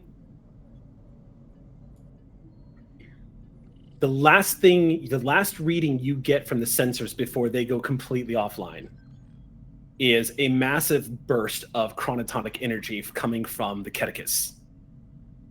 And on the view screen, just before you lose the view screen, you see one of those nets go and detach and fly towards the Ross. I think it's fair to say at this point, Jane's not looking at the screen. She's looking at Shanto. So okay. I think someone else might have to see that. But okay. Yeah. From the outside, the Ross is flying apart until a golden net shot from the Catechus envelops them. just as you enter the boundary of the particle fountain. You are a small little speck of a dot against a great white canvas. A flick of paint from across the room that just happened to land in the center. Less than a grain of sand amongst the gargantuan spatial anomaly that you have flown into.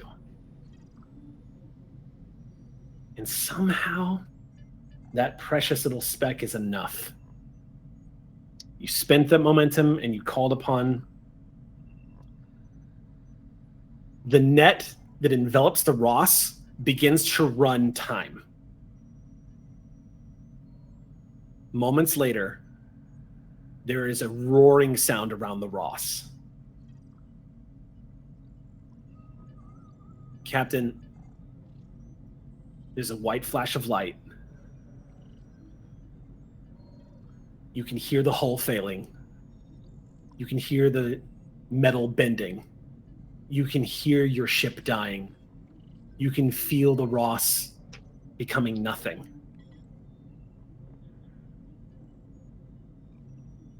And then you hear the gentle chirping of sensors and the low ambient hum of your bridge. What's coming through the sensors right now? You glance down, Jane, and you are currently right where you're supposed to be. No particle fountain. Oh. Instead, what you see is what looks like some kind of singularity that is in the process of imploding right in front of you.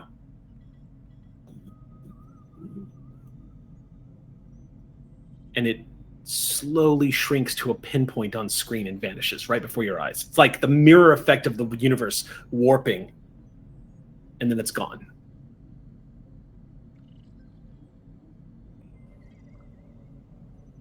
Salta Axia?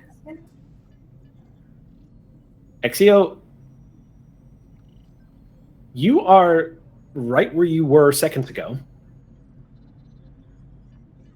And behind you is a completely intact engine room. There's not even a hull breach in front of you.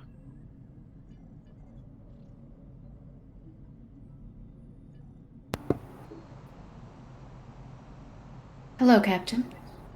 I guess we made it to the other side then. And what of you? Get back up to the bridge! As you wish, Captain. Blip. Exio appears in front of you. Prawl finally blurts out, "What the fuck?" I just have my arms wrapped around my one around my XO, one frankly around my ambassador, and over my shoulder. Someone get me a status report. Yeah, I'd be on the lookout too for that down in engineering. What's going on? What's the hickety heck? How do I have shields? Do I have power? What's the sitch? Go ahead and make a yeah, I would say tech. Yeah. Go ahead and make a computer's engineering check for the Ross. You are going to make a control engineering check. The difficulty is 0. All right. Ooh. Do any of my The Ross is deeply confused. either containment fields, dual warp cores, subspace theory? Maybe not that one. Do any of those apply? Subspace theory would apply. Oh, cool. No. Yeah. Subspace theory would apply. Great. So that's a crit. So that's 3 successes. Okay, so gain 3 momentum. The Ross is fully functional. Her shields are up. She's at red alert. What is the empathic status report? You are at full power. There is not a single breach on the hull. You have full shields. Captain, we're fully up and running. We got full power, full shields. We're good to go. To answer your question, Olin, you feel like you are all not alone out here. It's the best way to explain it.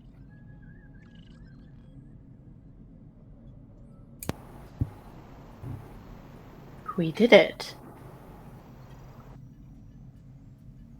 Captain, this isn't going to make a lot of sense, but the Ross is a parent.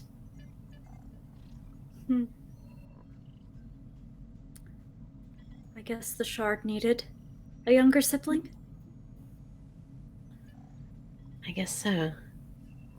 And Sol reaches around behind them in their chair and slowly pulls something. Ye of little faith, and knocks the ball against the back of Ren's chair. Ren doesn't even respond. His mouth is agape as he's staring at the view screen. He just goes, and he just, whoa. Captain, Yes.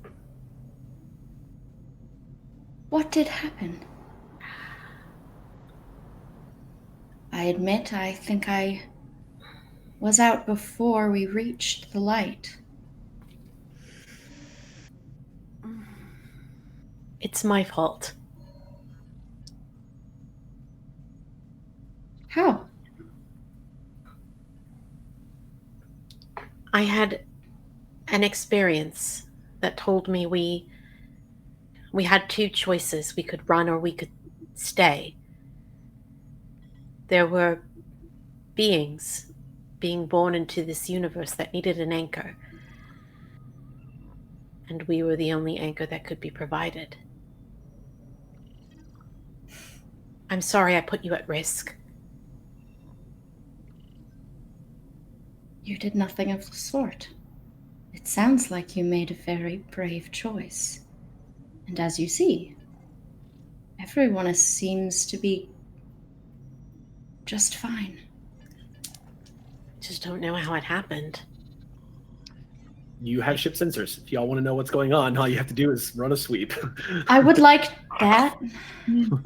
Let's do it. Yep, that's your periscope. Are we on the other side? I just need to know. How Lots would of we now? questions. Lacat, Yes. Asmi gasps a little bit and touches the side of your face that should hurt. Is my burn still there? No. No, it is not. All right, someone go looking for the chronotons already. I'm looking for the chronotons. I was hoping to wear that to our wedding. Run a scan. The difficulty is 1. Interference from the particle fountain is no longer present. That's going to be reason science. And the Ross, of course, is going to roll her usual. Come on, Ross. Sorry. No help. No help from Don't you Jane. have I've been technical rolling great expertise? all night. I got 2 18s, which is just above my number. Perfect. Yeah. Honestly, I'll take a mystery Wait, after hold this. on. Actually, technical expertise. Whenever you attempt a task assisted by the ship's computers or sensors, you may re-roll 1d20. Yeah. And I rolled a 1. You can't make this up. Gain a momentum. I love story dice. My dog just howled next to me too. Get very excited. Jane, Yes. sensors have you. The lay of the land is quite interesting. There is no sign of the Keticus. You are pretty much the location of the particle fountain was originally located at its apex. There is no particle fountain or even a trace of a singularity. The ship is saturated with chronoton particles that are dissipating rapidly.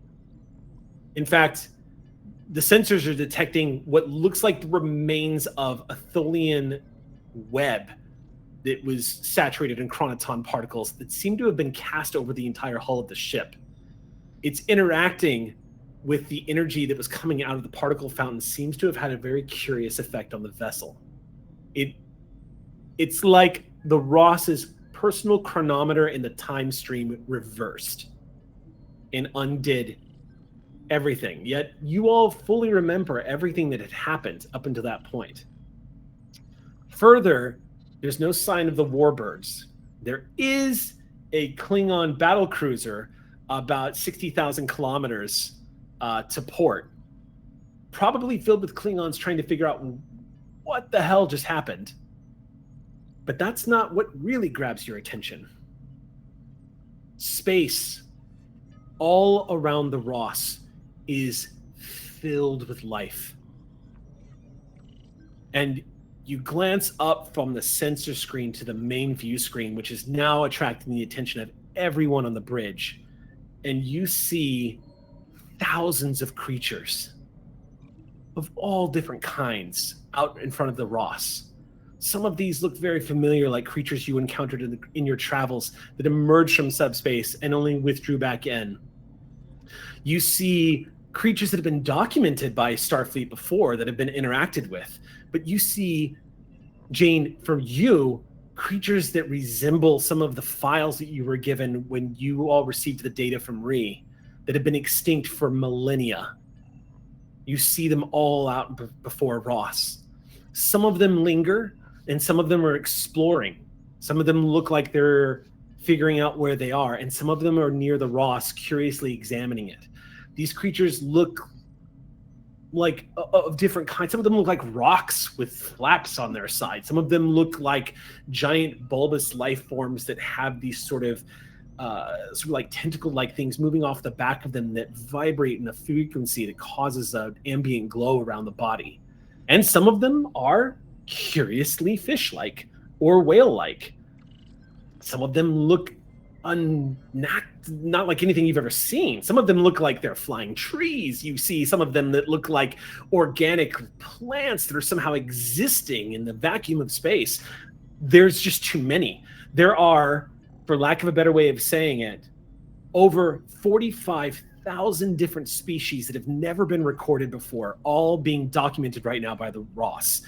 And many of them are scattering out into the cosmos, exploring and reaching out. Sensors is detecting like an entire ecosystem that has spontaneously reappeared in the galaxy for the first time since their extinction.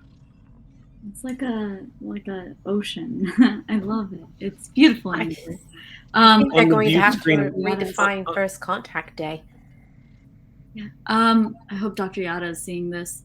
Can I look at the scans? Or is it are all these creatures I guess this is a question that I'd be down to roll for.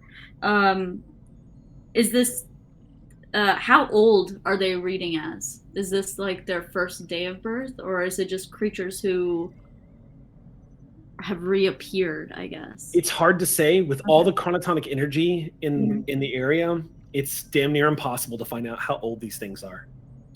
Okay, well, we'll take all the information we can get. And I want to make sure I Lieutenant Lacat to Dr. Yada. I'm seeing this, Lieutenant. I'm seeing this.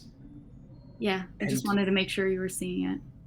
I'm speaking to some of them.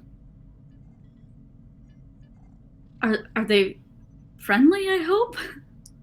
They're curious, and I suspect just as confused as we are. But some of them have memory. As though they had been brought back. I don't know how to explain it. It's as if they've returned. I can't explain. They're part of our timeline now, I guess you could say. Tell Dr. Yada I'd love to have a conversation with him about it. Oh, Captain. The ambassador would love to see you. You're Dr. Yada's voice. Captain, I believe I understand now how it is that I knew. How it is I knew where planet Redis was. The beings that sent the probe to Earth in search for the humpback whales. They're same beings. A race of cetaceans that... So much information, Captain. I can't believe it. I'm speaking to my primal ancestors. Well, then stop wasting any time talking to me. Go catch up. I'll be sitting here hoping that Q is deeply flummoxed. You've met Q. Q? Look, As you we're kind of a big deal. As you sink back into the captain's chair, you receive a hail from Narendra Station asking for a status update. And Prawl looks at you and says, "Oh, what should I tell them, sir?"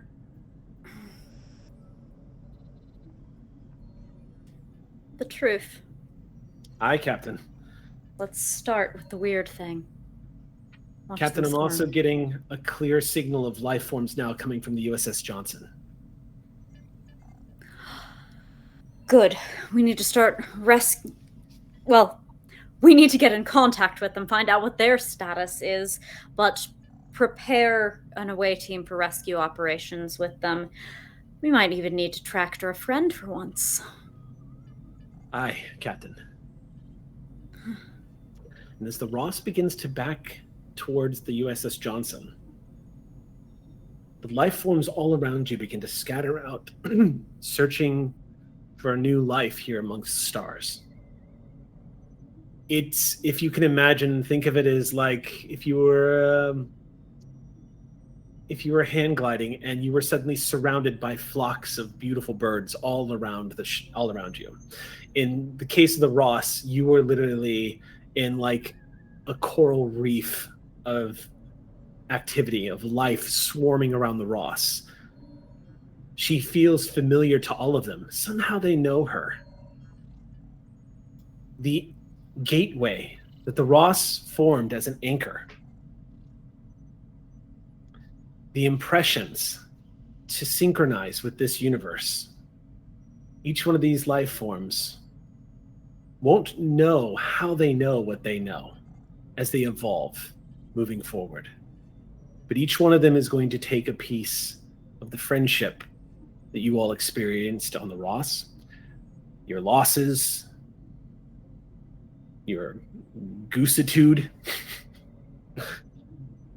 everything, all of the experiences that you have all had ever since you left Space Dock, the anchor points to synchronize with this reality, the impressions that have been left on these creatures as they dispatch themselves out into the cosmos.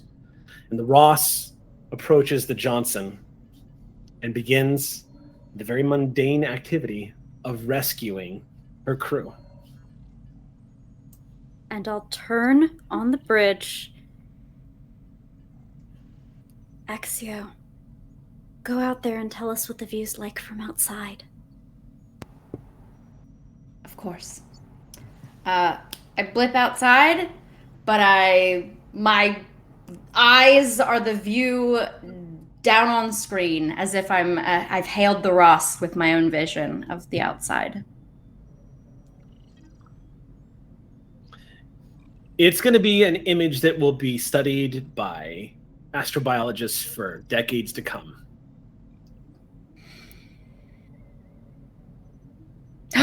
Wait. Can I get my ring and like swim out there? Like, can I go like literally like out amongst everything? You remember they can always tractor me back.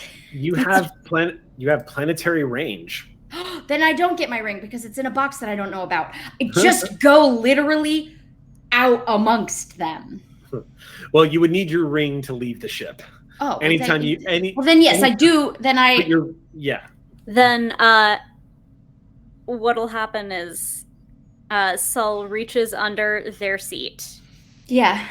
For a box.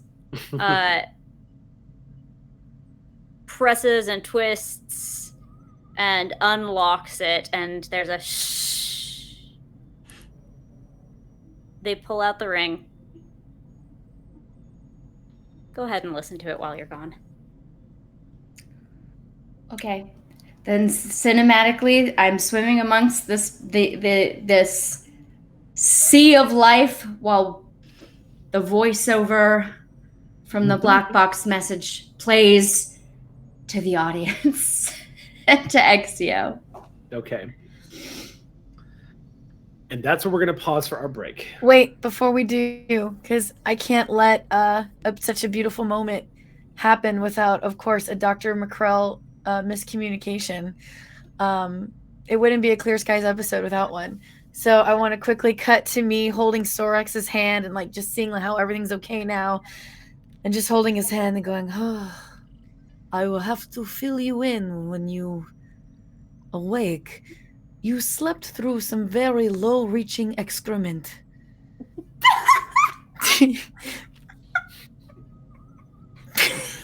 Guess I just wanted to say you missed some deep shit. Sandra, But thank you for on that note, we can take a break. Boo. We'll be back in 10 minutes with the second part of our Clear Skies finale. Welcome back as we begin our second half of our Clear Skies finale. We're going back to the USS Ross, who is currently at cruising speeds, headed back to Narendra Station with the survivors of the USS Johnson, and a hell of a story to tell.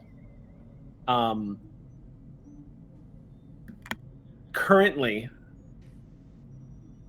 the crew of the Ross is a bonded family unit. Every single person on this ship was going to their end and got a second chance for saving the day, got a second chance. You can feel the energy in the air. Even to those of you who are not empathic, can see every crew member is talking to the other crew members. People are walking side by side. There's a little more laughter in the hallways from stupid jokes. There's a little more activity going on. And for you, Olin, somebody who is empathic, you were overwhelmed with the feelings of gratitude and joy at being alive and to witness what the Aux crew witnessed. The crew of the USS Johnson is being integrated into the crew right now. They're telling their story. They did lose some people, so they are dealing with that. But the welcoming arms of the Aux crew has been a healing balm for them. Captain, you've taken this time on the journey back to Narendra Station to walk the decks of your ship and to move through the areas, knowing full well that this is likely going to be one of the last times as captain of this vessel that you're going to be able to survey your ship like this as you return home.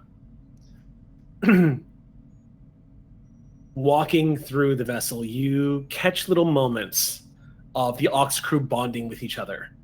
Little things that's happening.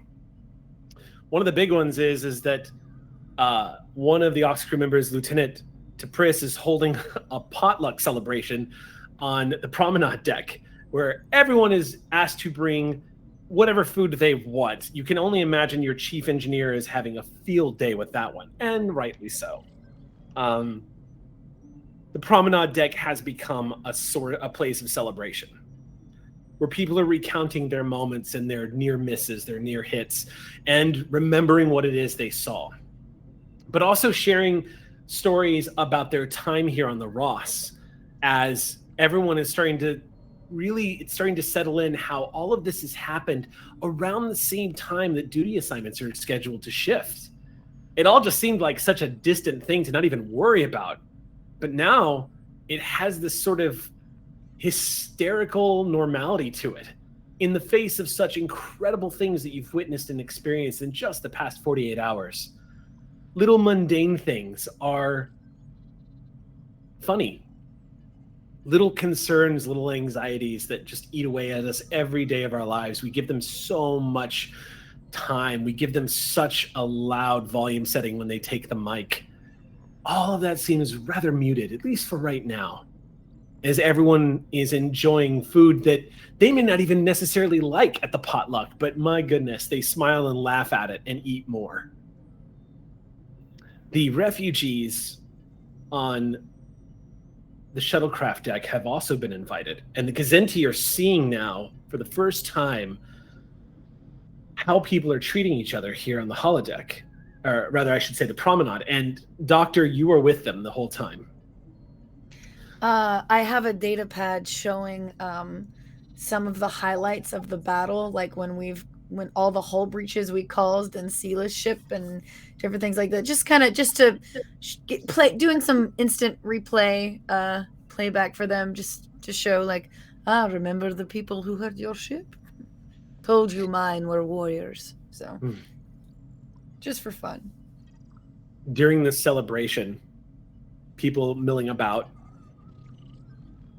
Captain, you catch a glimpse of two people who are apparently having a very interesting conversation about, just on the other side of one of these tables near the holographic fountain, leaning in close, is Jane Lacat and Asmi Shanto, having what appears to be a pretty interesting conversation. Look, it's right by the dessert table, and obviously those who can't cook bring dessert, and so I have I have some mint chocolate chip with me. You also have years of experience in Starfleet intelligence and covert operations. And that's how I know about the dessert table. This is the expertise you get in Starfleet intelligence. Never forget. Lacat. Oh, go ahead, Xander. I will say, just as flavor, most of the stuff that's at the potluck is sort of like replicated seafood based, and it's a weird sort of like revenge for sort of what they put us through. But some of these things may look weirdly similar to our friends on the outside. Oh, no. Okay. Just prepared in different ways. Sure. Lacat, Asmi, you and her, the question finally comes up. It hasn't been asked, but it finally comes up in the middle, in the lull between conversations. She nods to somebody who's leaving, and she reaches out and she takes your hand for a moment. And you see her somewhat hesitant before she finally says, listen, I'm sure I know the answer to this, but I just need to say it now.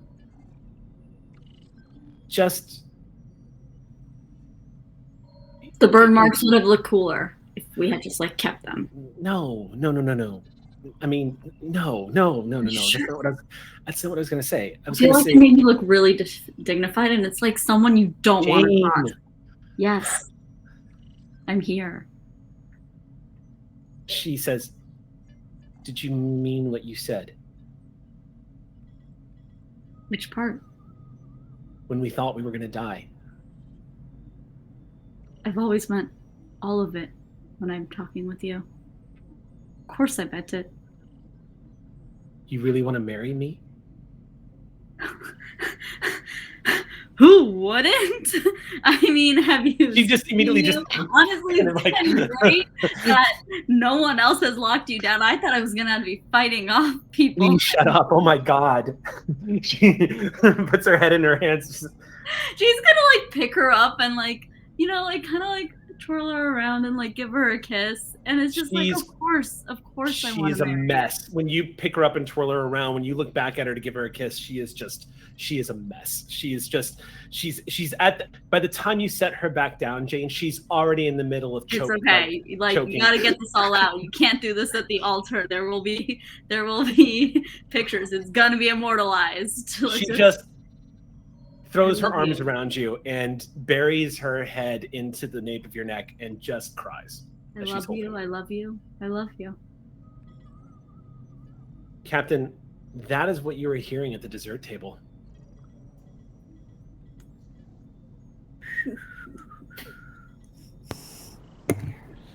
I thought we said no more holes in the ship. My heart is part of the ship. Snooping, Captain? I would and have never. My record is pristine of any such thing. You know you can't lie to me, right? That's what makes it so fun. Really They're happy going for through them. with it. Amazing. Good to know. Well, so you understand that we're going to have to work the system for them. Absolutely. There is no way that Shanto is going to any kind of a JAG assignment separate from wherever the cat is. And you and I have the most people that we have one over on or can convince people that we do. And so it's our duty to make sure that those two stay together. Absolutely. Agreed wholeheartedly. I haven't actually asked Jane what she plans on doing next. But at least now I know she's going wherever, well, they're going wherever the others goes. I've put in a couple of letters. We'll see what comes up from it. There's some options. Of course you have. What's that supposed to mean? That you are thorough and thoughtful, and always the epitome of foresight. You know you can't lie to me. Mm-hmm. That wasn't a lie.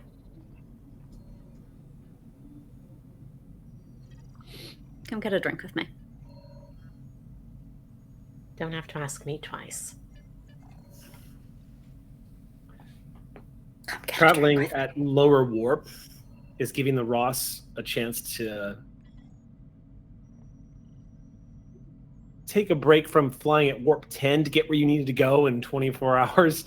In that time, Captain, moments like these persist as you move throughout the vessel.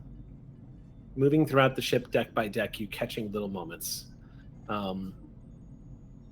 You catch at one point while you are in, while you're on the promenade, you catch a Lieutenant Amara teaching her friend Ash how to speak Klingon, because they're both going to be stationed on Narendra after this assignment. You can see them eating ice cream, going over things again and again. They'll pronounce it. No. It's more of a, you've got to almost spit. It's more, so like, ha. Yes, like that. And as you move past the two of them, it freezes in your mind as a snapshot. You begin to realize it's time to start collecting those last memories. You move through the corridors and the halls. You return to the promenade deck when you think no one is there, but you come across a Lieutenant Hagel, who has been a Vulcan who is currently in the process of crafting what looks like exquisite ship models to be installed here on not only the Ross, but a display that will be put on the Ranger Station. Methodically going through each ship model and just making sure that everything has been crafted perfectly in this big open space that she has. Thank you for reminding me. I needed to commission a miniature of the Ross from her. So you approach Lieutenant Hagel, speaking to the Vulcan. She is a little taken aback when you approach her, but she does nod. She's a little bit short for a Vulcan, a little bit shorter than you normally see. Green hair, and wears a long braid rather than the traditional short cut.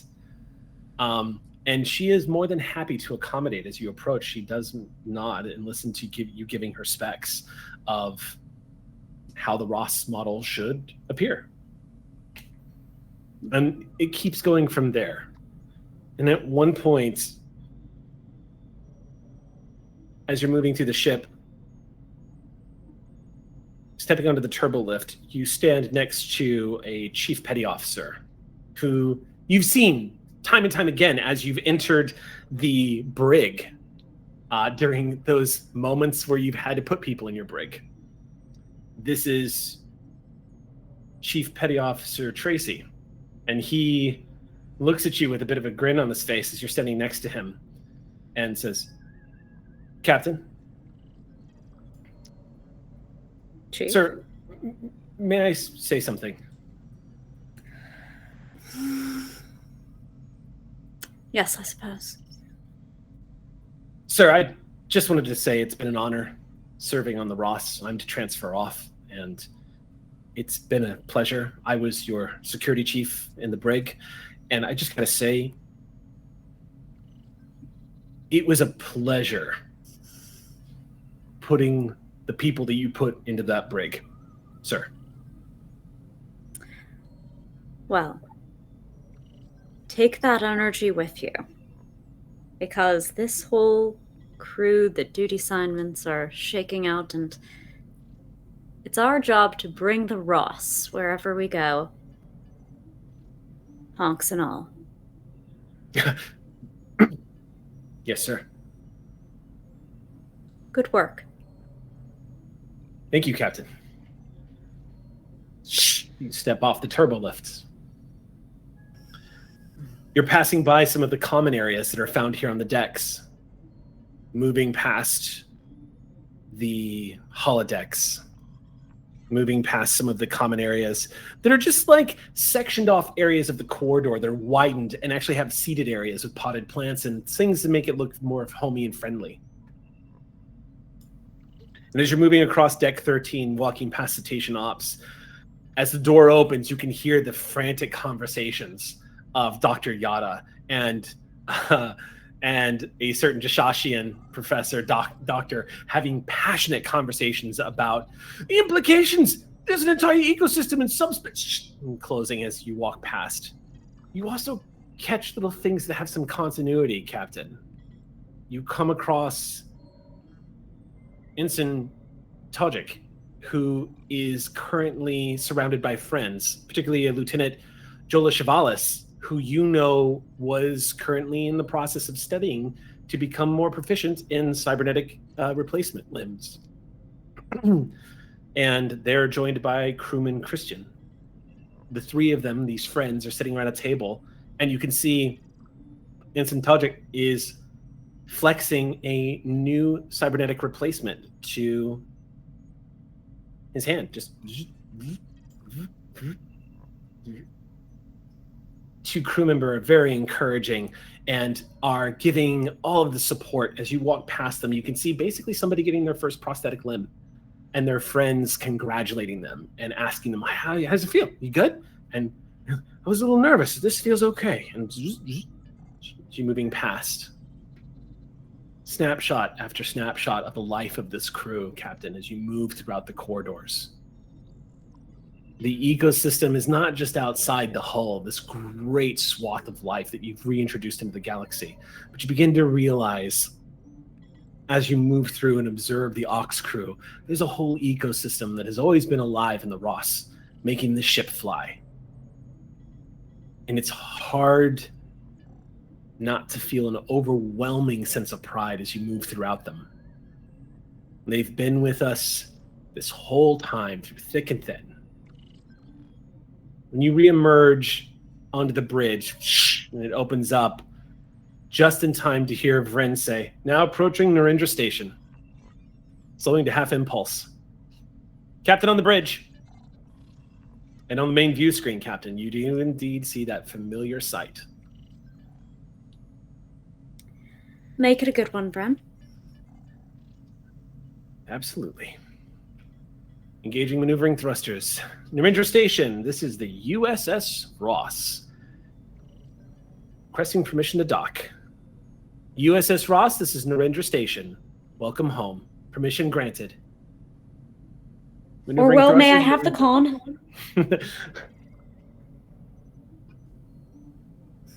We cut to Thank you. the interior of Admiral Hebert's office with Commander Exio and Captain Azarisal. Exio, she looks up at you. She's looking at the data pad, and she just goes, well, that's a hell of a report. You sure you want command of this ship? More than anything, Admiral.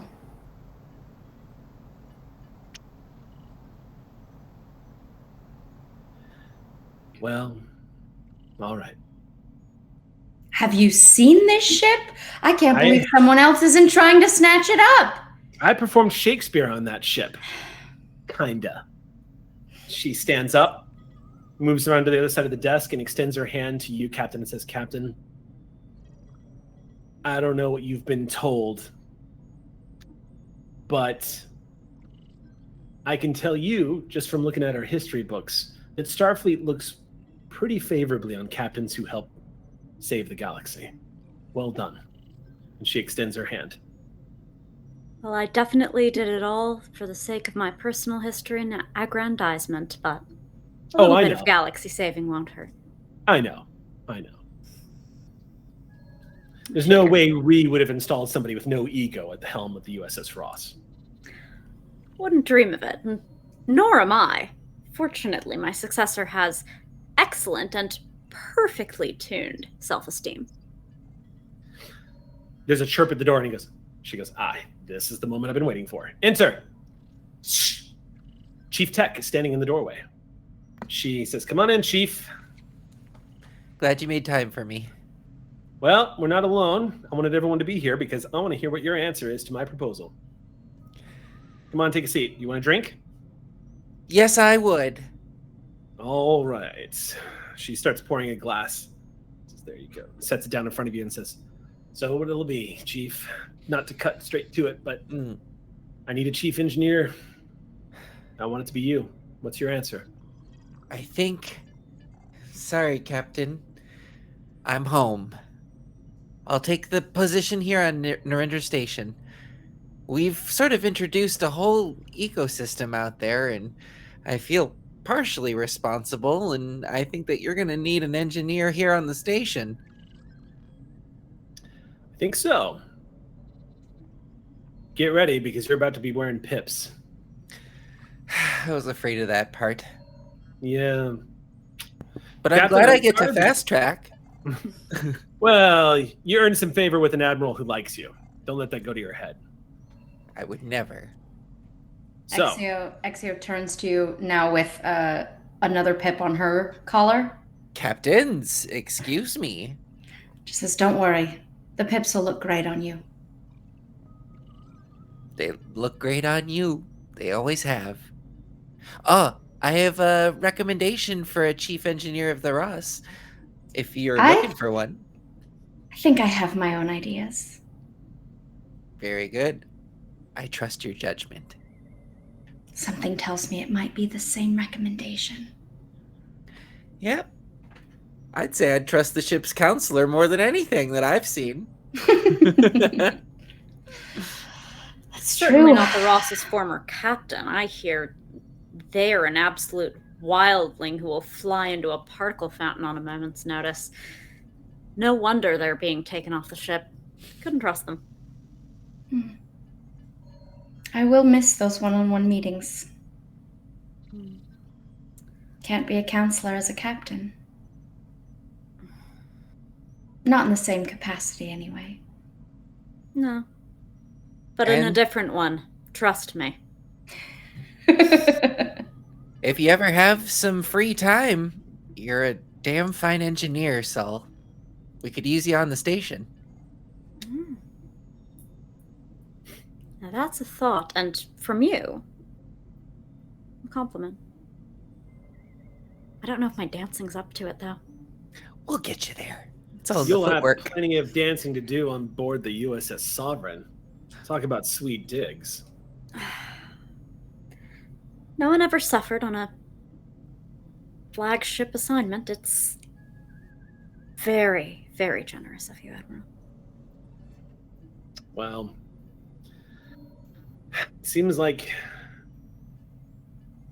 I'm always being put in a position where I have to give you away. But when it gets made official, they do plan on giving you the USS Ross, Exio. And due to the actions of the USS Ross, you're going to have a lot of say in what your next duty assignment is. I would like to propose for you to consider staying here in Shackleton Expanse with me. I could use the Ross out here, and frankly, there's no ship that's better equipped to, well, follow up with whatever it is that you all unleashed out there when you saved the galaxy. Don't say yes right away, Exio. Every admiral is going to be knocking down your door with similar sweet words. You want to hear them all Good out. advice. It's good advice. Think it over, Captain. I will.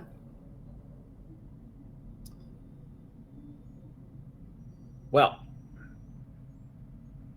Captain Saul, I have orders for you. And she reaches down to her desk and hands you a data pad and says, the USS Ross is to undergo a small refit. So she's being called back to Starbase 1 for the next 3 months, in which you will be reassigned to the USS Sovereign. It'll be good Captain, to spend some time at home. I gotta tell you, Captain, it's been a pleasure. A real pleasure. Don't get too comfy out there. Couldn't if I tried. But this will always be a little bit of home, too. Thank you for making it that way. Chief Tech, I'm putting you to work right away. I'm here for it. I'll leave you all to say goodbye then. And she leaves her own office, steps out the door. Well, I guess this is it. You finally got your way. I'm Starfleet. You got me in. You've had the officers calling you, sir, since the first month on this tour. And what a tour. And good, you've finally gotten rid of me. Well done. We'll see. She's very lucky, you know. It was like I told Exie, you know how valuable you are, and you don't let her forget that either. I don't care if she's an admiral. I don't care if she's the supreme mugwump of the stars. And now that there's more hollow emitters here, I can get up to some nasty things. Well, I did spend a lot of time with multiple yous in a crisis. You're very handy. Now I know why you're leaving me. No. But in all seriousness, I'm glad that everyone's okay. It was not the best time watching friends blink out on a screen. And I never want that to happen again. There are so many friends who are here because you kept the Ross safe. Thank you, Tech. It's my job. And I'll just walk out. Chief Tech, with that, exits the Admiral's office and heads to your new duty assignment as Chief Engineer of Narendra Station. I would like a moment to say goodbye to Chief Tech, if that's okay. I'll be passing by Medbay for sure. We'll say, you're on the promenade. Because McCrell is, in the time that you have all returned, Sorex has been transferred back to the medical facility here at Narendra Station. And overseeing that has been McCrell. And you have, he has requested to see you in the next hour, now that he's conscious again, McCrell. So you're out on the main promenade when you see Tech exiting the Admiral's office from the higher level, moving down the ramp and heading past the promenade. You see him. Doctor. Damn it. I was gonna pick up something nearby and do a reflex test. Just kidding. I'm not gonna throw something at you. Oh, I'm the worst. 20 points of stress is dies terribly. That's how it ends. And that's how it ends. Goodbye. No reflexes. Doctor, you were fantastic back there. I know there was a lot to deal with our refugee friends, Sorex, and all of the injured. Well, Chief, my job was keeping everyone together, but you kept everyone together, meaning the ship didn't explode and we didn't fly out into space. Well, it So kind of did, technically but it was better. a group effort. Mm. I hear that you are staying. Well, maybe I didn't hear that. You're You did. staying. I'm assuming you're staying. Word travels fast on Yeah. this ship. Yeah, the Oh, I offer was heard it. made. Also, McCrell has great hearing. Yeah. Probably. No, the offer was made and nothing stays quiet very long on Yeah. the ship. So you are staying here? Yeah, and there might be room if you'd like to join me. I think I have a mission of my own to take care of. But Chief, your brother was a great doctor, but you are a great man, and it was an honor serving with you. Doctor, and he'll reach out to sort of grab your shoulders. You are family. You're one of the last connections that I have to Reiku, and I will never lose that. You visit me here, okay? And I'll read about you in the medical journals. Yes, you will. And I will visit. There's going to be a lot of biological life out here that's worth exploring. And also, I have to visit my family. Darn right. And with that, I'm just gonna, he's a lot taller than me too. And I'm just gonna be looking up at him and just gonna go and sigh and then just give him a big hug. might not, I'm gonna try and control my strength, but it might hurt a little bit. You might feel a crack. But maybe, you know what? You're aligned now. You're aligned. Your back feels great. Whoa, yeah. Ugh, now it's been out of place since the Barfa coaster. Yes, maybe do a little snap, crackle, popple. Oh, we're gonna have the best Lulabelle celebrations on Narendra. You'll have to visit for that. I can't wait to visit and see what you've done to the kitchens. And with that, Tech will head out. Yeah. Welcome to Starfleet. Thank you.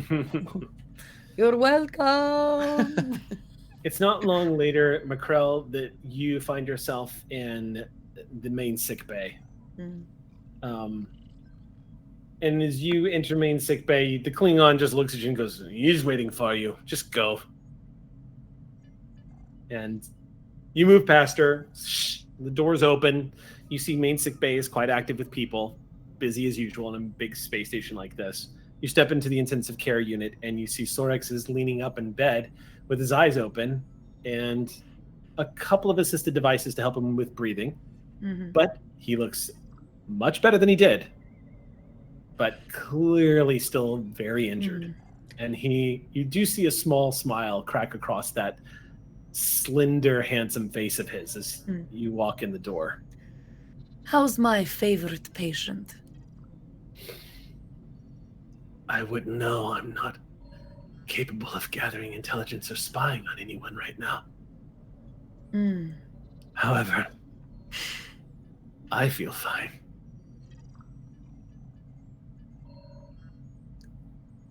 You are trying to get me to admit something that I will not. That you are my favorite patient. But I'm not going to say that out loud. You are going to assume it. My favorite thing about you, Doctor, is I don't have to try to read you. You tell me everything you're thinking, right to my face. Yes. Sometimes not correctly. Apparently, I need to work on my metaphors.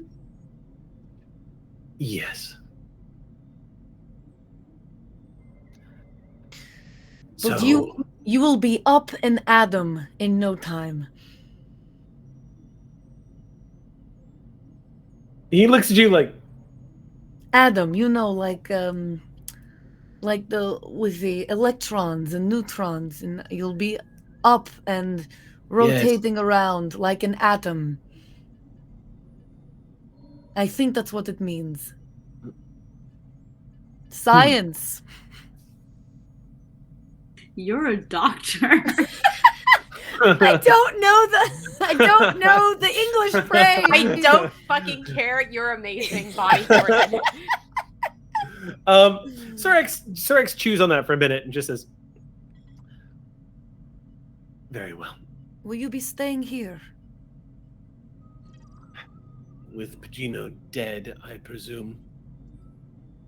I think I might finally head back to Romulus.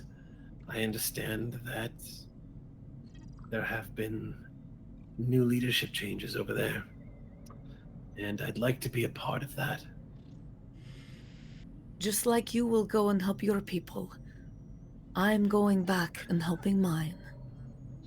So please, stay in touch and maybe we can help each other.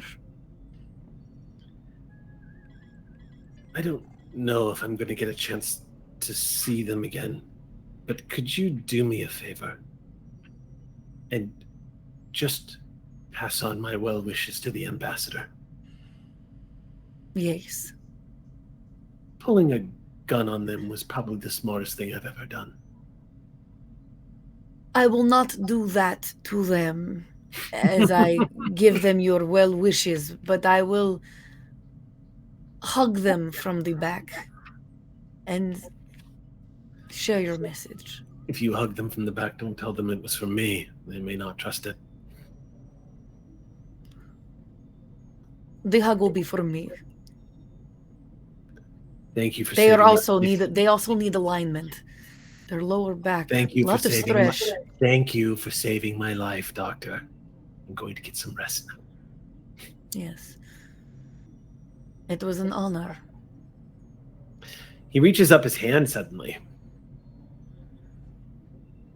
Reaches it out to you.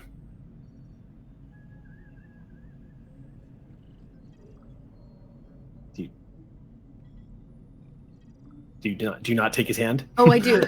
No, I was just. I was You just waiting. stare at I was him? like a dramatic moment. Yes, I'll take his hand. Okay. You take his hand. He squeezes it gently and just says, "It was an honor." Do you mind if I try something? Maybe.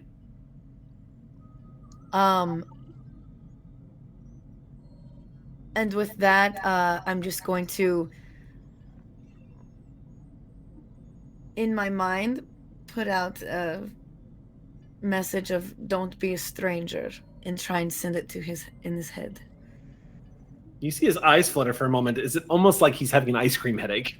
He Yeah, says, it might hurt a little, but sorry. "Hmm, I'll work on that. do that. As always, your love hurts." I do need to work more on my bedside manner, but I think you like it. That's came out wrong too.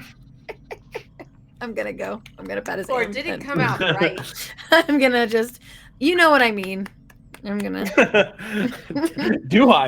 I've had a moment. I'm Like gonna that, go. McCrell drops the accent and just goes, "You know what I mean." You know what I mean? Look, it's been great. You I've been know, around this is you how this whole Kazenti time. talk. All right.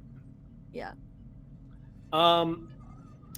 At this Really point- quick before I leave Niner Station, since Ambassador Aber is here, I'm putting in a request as to be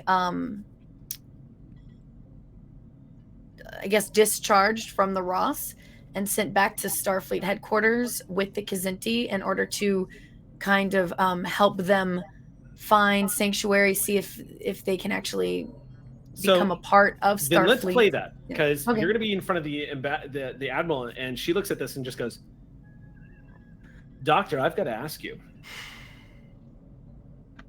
why are you handing this to me and not your captain?"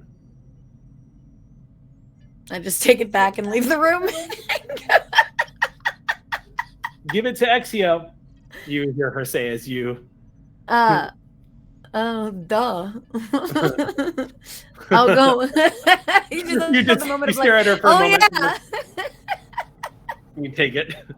I love how that doesn't even phase her. It's just like, oh, Exio's captain now? Okay. Oh, Whoops. yeah, right. Good. Yeah.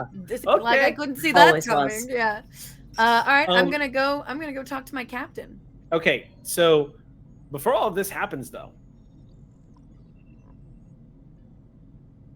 in the ambassador's office here on Narendra Station, as the door opens, this has been constantly like a temporary hub for you, Olin. You've been here, but it's never really been your home, especially because you've been stationed across the galaxy, then brought back again. Looking at this office, and it's kind of sparse in the way it's decorated, but Admiral Abear is in your office now as you're looking around. She says, well, I don't know what your plans are, Ambassador. Are you planning on staying on board the Ross?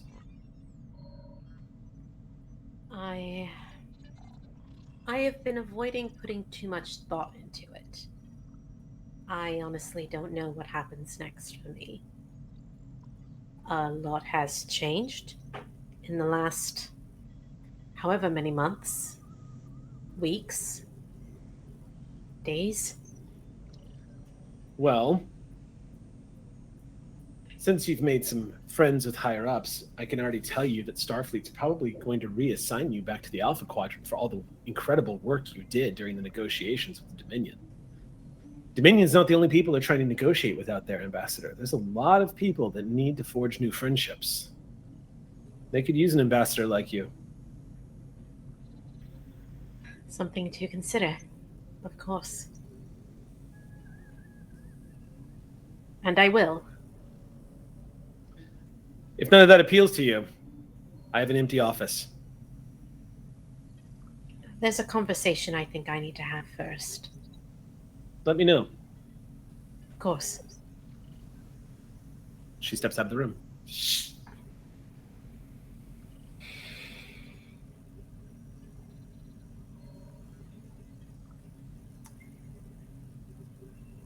How many more times are you going to have this conversation, Olin?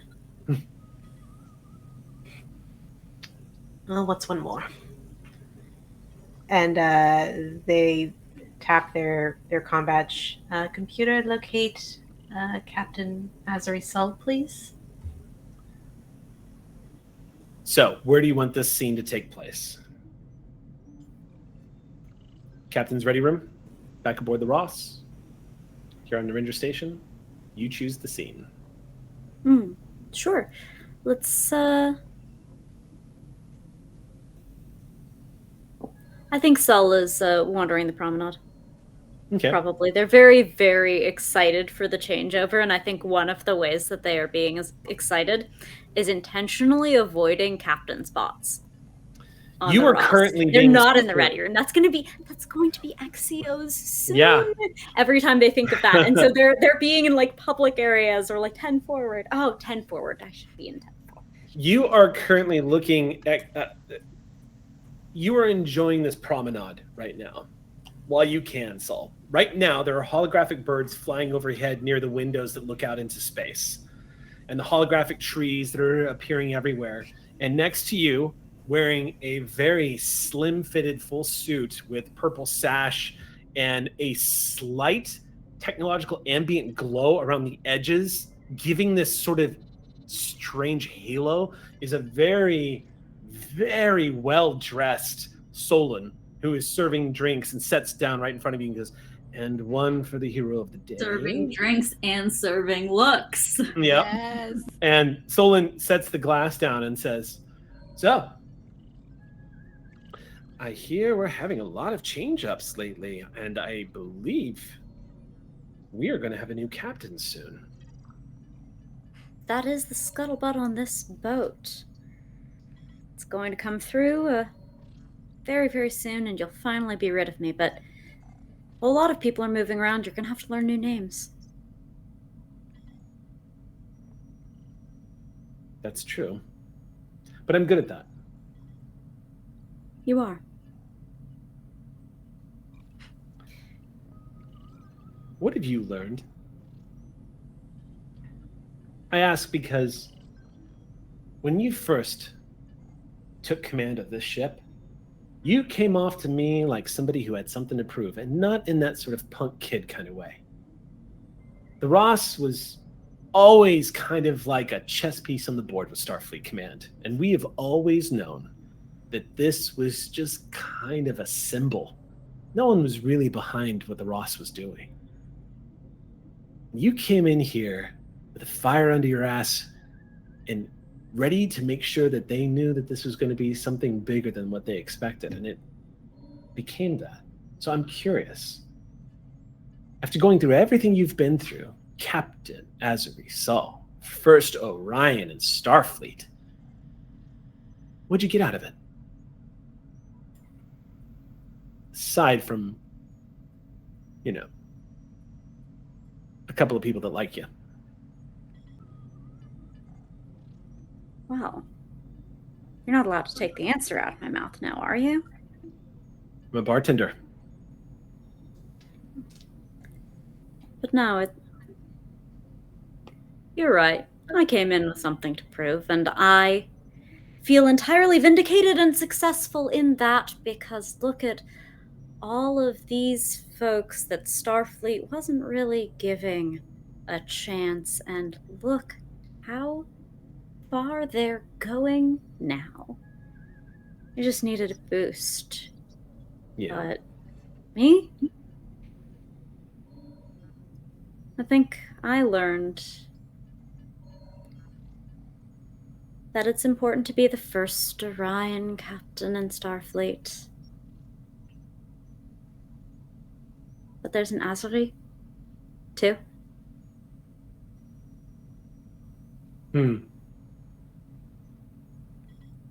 I'll take Good that. answer. Really good answer. Wasn't aware I was being graded. Oh, yeah.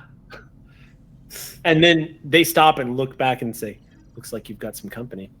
And as they step aside, you see Olin approaching. Hi. Hi. Solon nods and says, Ambassador, you're looking absolutely divine as usual. As are you. Of course I am. If you need anything, just let me know and I'm happily deliver some more drinks. Thank you. I'll just start with my usual. And with that, Solon moves back to the bar. I'm hearing a lot of rumors flying around. Well, don't keep them to yourself. What are you doing?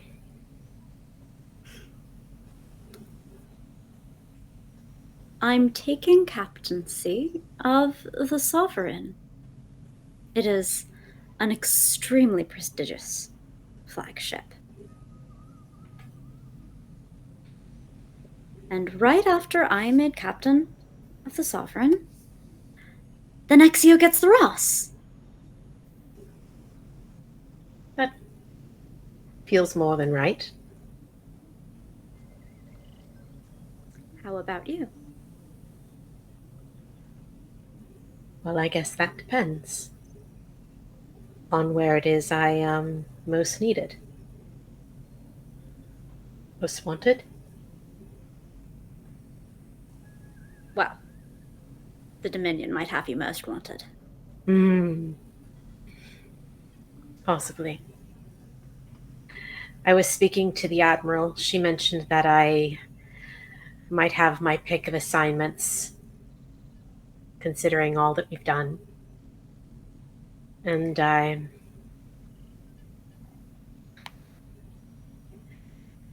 I'm it's not that I'm not sure,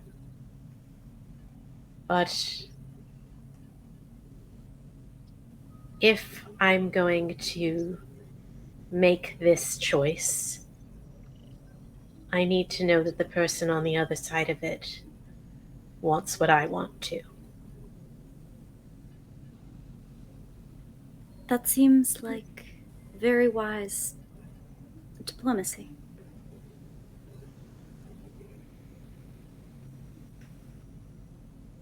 But you're such an excellent communicator, and well, with those empathic skills, I don't imagine you would have any problem finding out how people on the other side of things might feel. What they might want.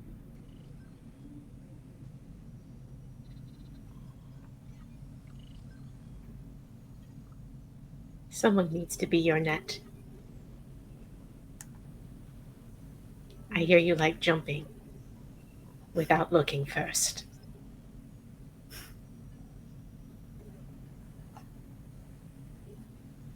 And someone ought to hold hands alongside me.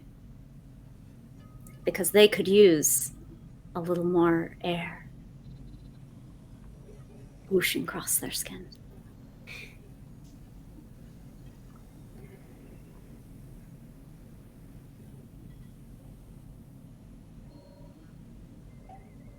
Don't ask for assignment on the Sovereign.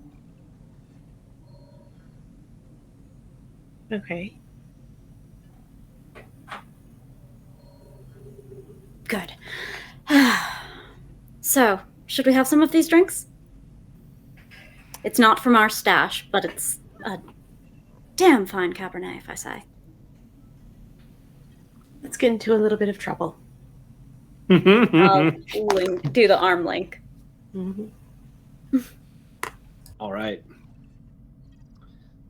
The next couple of days, some of the Ox crew that is scheduled to shift and change off of the USS Ross begins to make that changeover. And during this time, this transitionary period where people are changing their duty shifts, there are some promotions being handed out.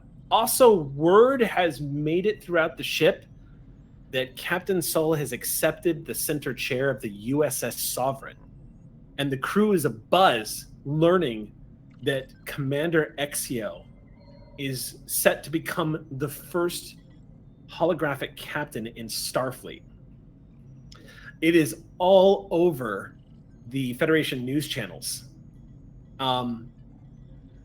Even so much as the Voyager's doctor has gone on live television and broadcast across the Federation space of everyone who's paying attention to this to talk about what a huge momentous step this is. And not only incredible fields of technologies, but pushing the boundaries, and what a perfect that it's the USS Ross, the flagship, the diplomatic flagship, and the prototype vessel that was meant to be a symbol of a post-war Starfleet. The scuttlebutt is alive on the Ross, but it's tempered with sort of that bittersweetness of goodbyes as Ox crew are staging farewell parties for each other and duty shifts are starting to take place. I would like you all to tell me, for those who are relevant to do so, because these conversations have been happening,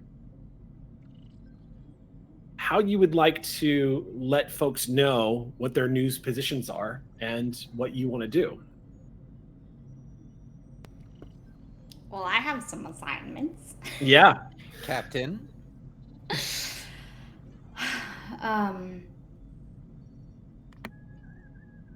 I do these individually, as I know I would like to approach them. No, actually, I want to. I extend invitations to meet in the captain's ready room, and I extend one to Prawl, Ensign Dari, Lacat, and Asmi Shanto, as the first sort of chunk block of time. Sure. And we'll say Captain Sol has delegated the use of the ready room for this specific occasion. Mm-hmm. It's a captain spot. Is Sol? It's a captain spot, and they're not there. Is Sol going to be present for this?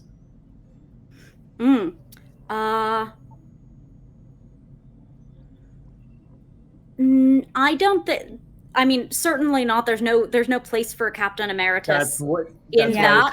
But they are going to ping Exio about at least one of those.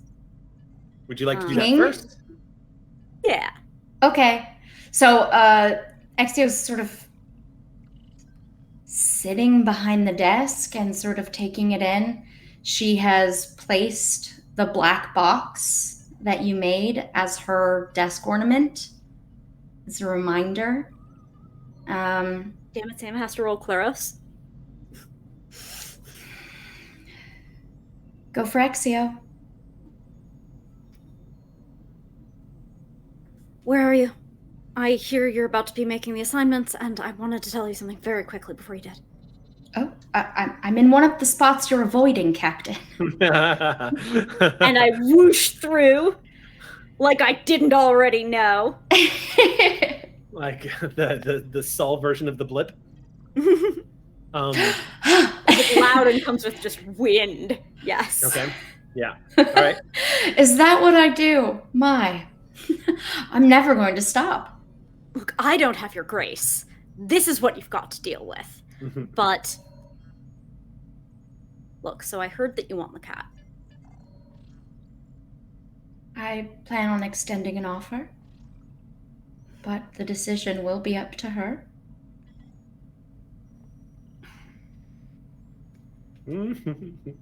It's around, but there is also this.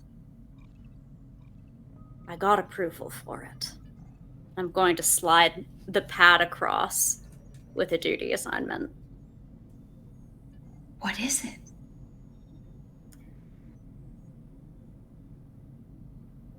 It's... Look, she's junior. We both know she's junior. There's only so far we can bump her up on flagships.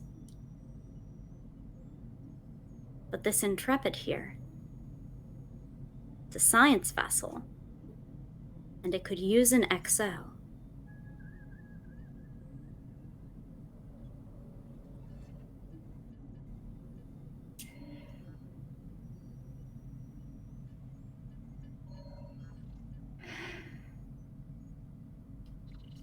I know. I'm the worst. You really are, Captain. Seeing as I spent my entire afternoon seeing how I could make her the XO of this ship. Look, if you've got the juice for it, if you can get a lieutenant up into a flagship XO spot, we go for it. We go for it now. I learned from you. You got a hologram in the captain's chair.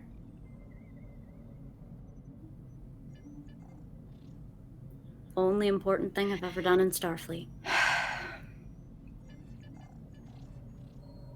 I'll present both options.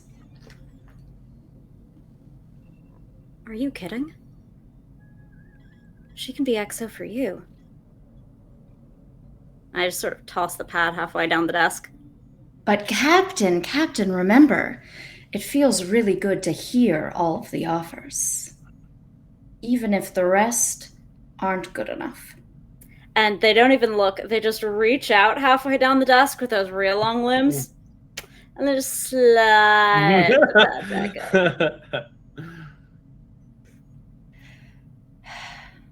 I plan on taking her to the Shackleton. You have to make sure she does science. There is an entirely new world. Right, and that's what I thought I was going to do. And look at how many times we ended up saving galaxies instead. Just do enough science. Make her scan things. Go have a meeting. So many scans. Captain. I take your hand.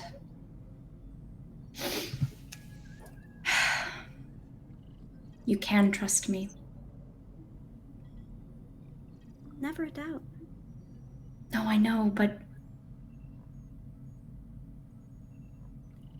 both you and Chief Tech and Prawl and Shanto and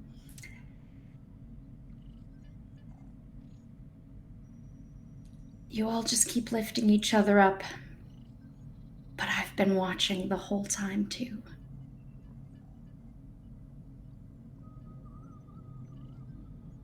I know what to do. And they'll know what to do.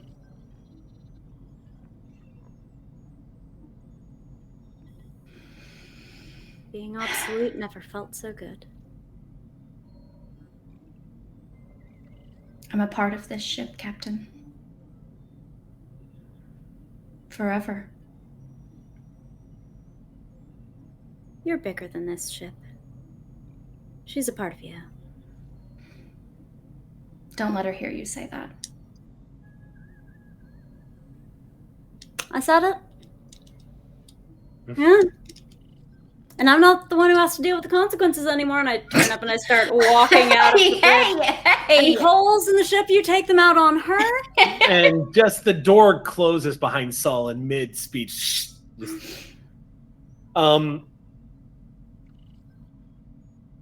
We're going to do a quick cut then to Jane standing in front of Exio, having been presented an offer. And Exio, you can detail specifically what that offer was.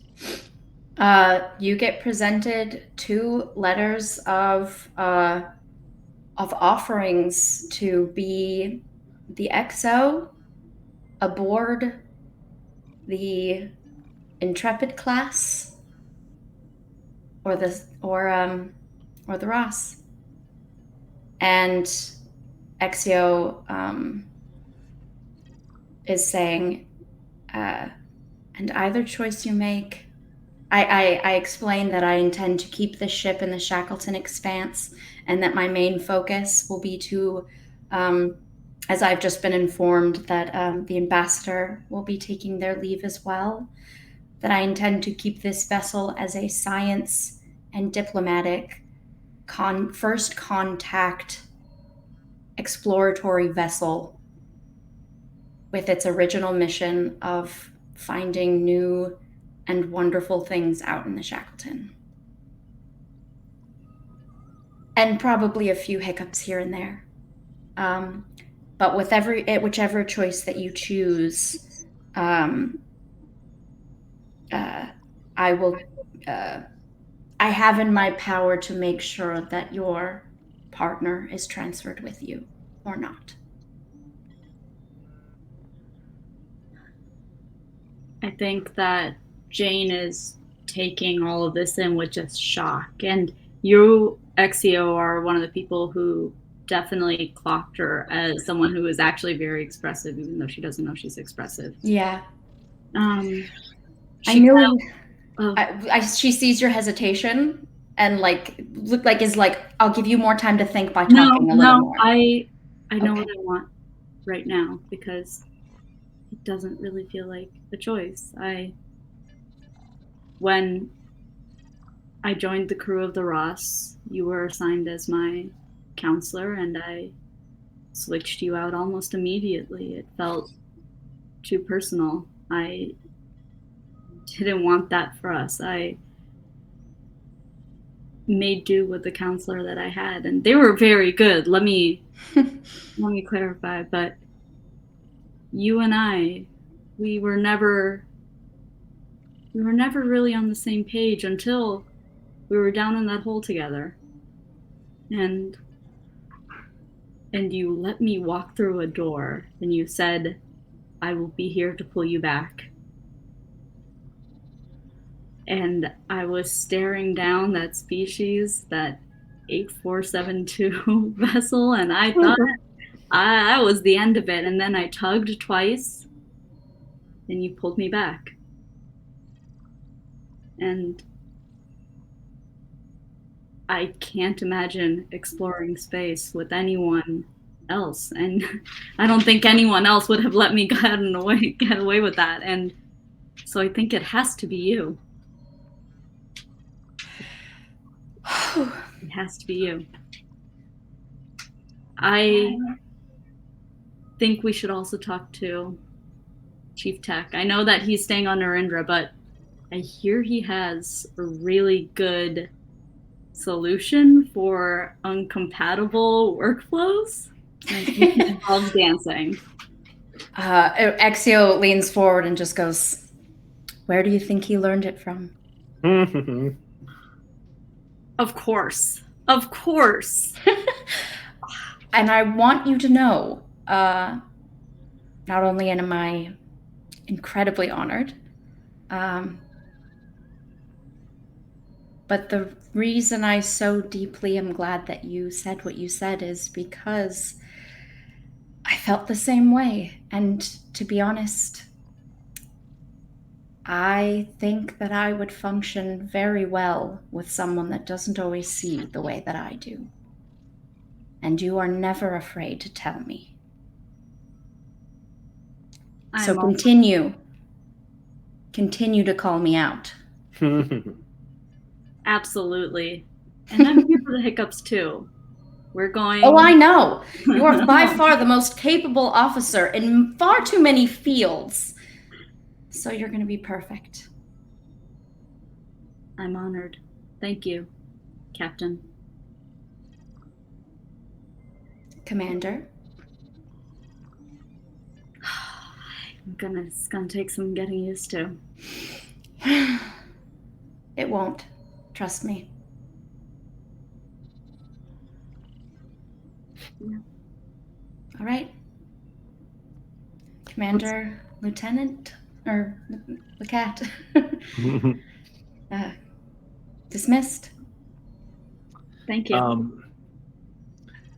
So with that, adding to the scuttlebutt is not only the news of your promotion to Lieutenant Commander the Cat, but the news of you becoming the new XO of the USS Ross. So there's a lot of buzz going on. And Dr. Yana does a really good job of teasing you about all of this. Olin is very proud of their little sister. Oh, also, like the second Jane proposed to Asmi, 2 minutes later, Olin gets a help text. And so that's all you've been fielding. It's just panic. All right. As promotions are handed out and duty assignments happen, one by one, Aux crew and whatnot hug and say goodbyes. As the crew is, some stay on the USS Ross and some are reassigned. Some are waiting for their new duty assignments on the new Intrepid class that is coming out to replace the USS Ross for studies out here in the Shackleton Expanse. And with that, as everything takes place, the moment comes where it's time for the USS Ross to head back to Starbase 1. And Chief Tech, you were joined by a few of the members of the Aux crew as you stand We're in scants. On the promenade, looking out onto the window as you see the USS Ross pulling out of space dock, getting ready for her couple of month long journey back to Starbase 1. You know you're going to see her again, but you know it won't be the same. The crew on board will be different when she returns. A lot of the familiar faces. But you know, this is the last time that the Ross you knew is going to be leaving, and a new Ross will be returning. You watch her as she pulls out of space dock at maneuvering thrusters before finally gaining speed and warping out of the system. Clear skies, Captain. It's 2 months to reconnect with the crew, stretch your legs, move about the ship, exchange stories with some of the Aux crew.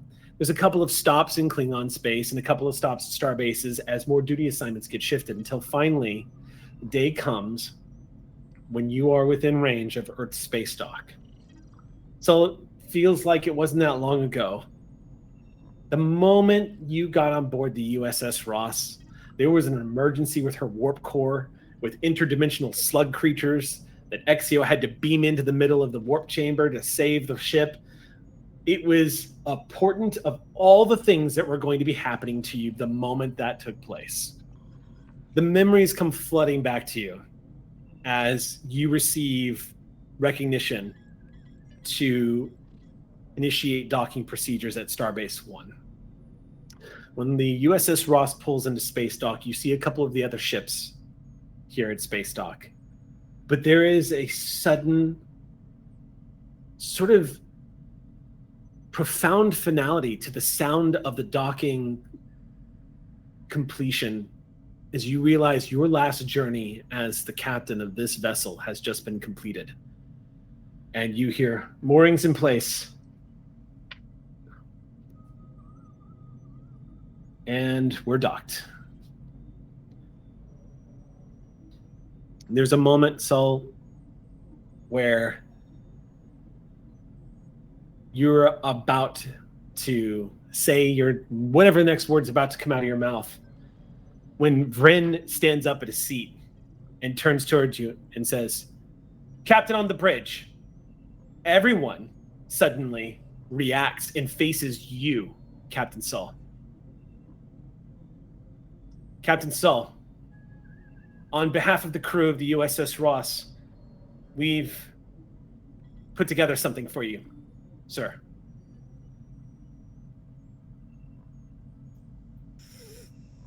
Going away present. You think just because I am not in charge of this ship, I cannot bring down the full 4 pips of wrath? What have you done? We threw together something that we thought you might use, or at least want with you on the USS Sovereign, sir. Since she's going to be such a pretty ship, we figured you should take a piece of the Ross with her, make her beautiful. And he comes over to you and he presents you with what looks like a little holo projector.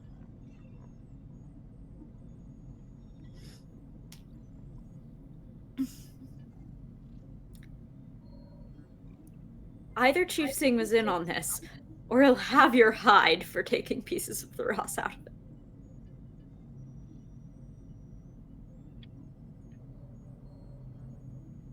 Thank you. It looks like it's got an activation button on it that's blinking. Oh, God. Oh, stars help me. Blip.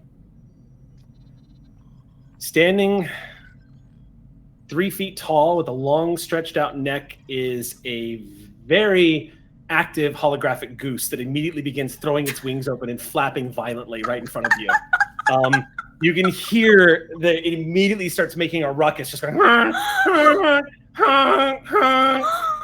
The crew immediately, everyone starts cheering, and you hear laughter as the goose begins to like run in circles around you as you're standing there at the captain's chair. And then you hear Vryn say, 3 cheers for Captain Nazari Soul! And you hear in straight naval fashion as everyone says, hip hip hooray! They just do it right there on the bridge. It's honk honk hooray, Eric. As Honk, Nishanto honk. immediately throws up her hands and starts shouting at you. Everybody, when the thing is done and the deed is done and the hologram deactivates,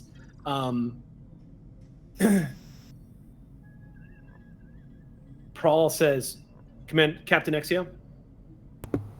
Yes. Permission to escort the captain to transporter room 1. I'll join. I'd like to take that trip too. One by one, you all move towards the turbo lift. And Sull, you look at that bridge one more time.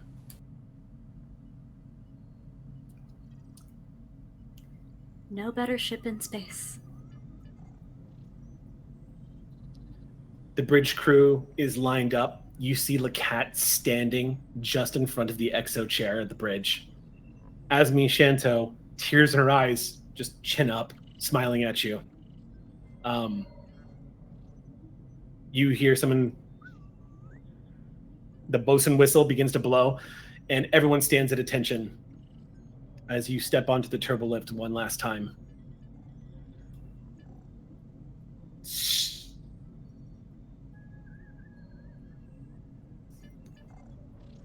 This is coming with me, but it stays with all of you.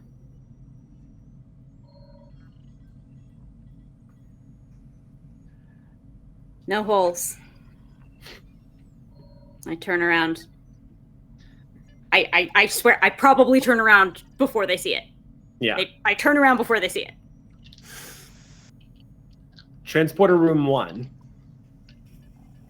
has the new acting engineer of the USS Ross, Chief Singh, standing at his old duty station as transporter chief.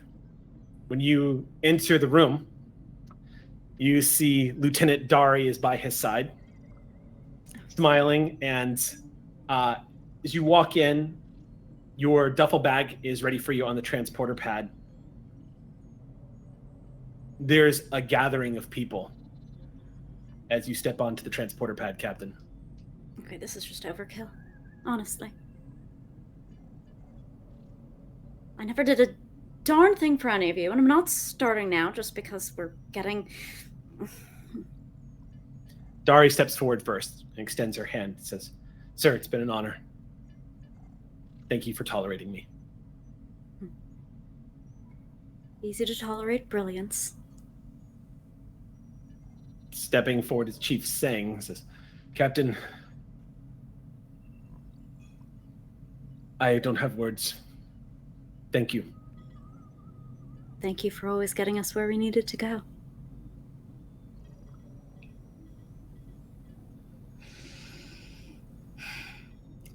The door opens and Vryn comes running in and goes,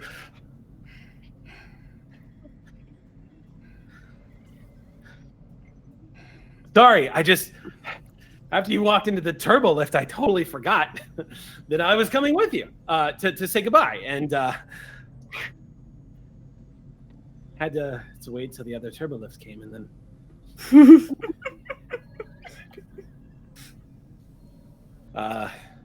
And now I don't know what to tell you. Just has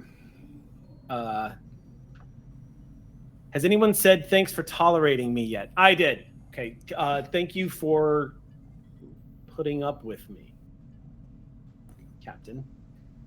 Friend, when I first met you, I asked you to figure out something to do, how to make yourself useful, and you thought all you could do was fly, and now the commander who's driving this boat will come up with all sorts of nonsense at the drop of a hat, and I could not be more proud. You're brilliant and creative, and if I ever get a single cent of that self-deprecation, I will find you, and so will this. I'll toss the ball underhand for him to catch. It is his now. He catches it and looks at it and says, "I'm going to be a captain one day. And I'm going to let him know where this came from when I bounce it off the back of my helmsman's head." My true legacy. You didn't know Macrell was in there because she's so short and really back, but she was. Oh, And she's gonna kind of like push her way through and just go, Captain, I hid parts of myself from Starfleet and from me too. But thank you for helping me accept every little bit of myself. Thank you for keeping all the little bits of us together. I had help. We have really good medical equipment.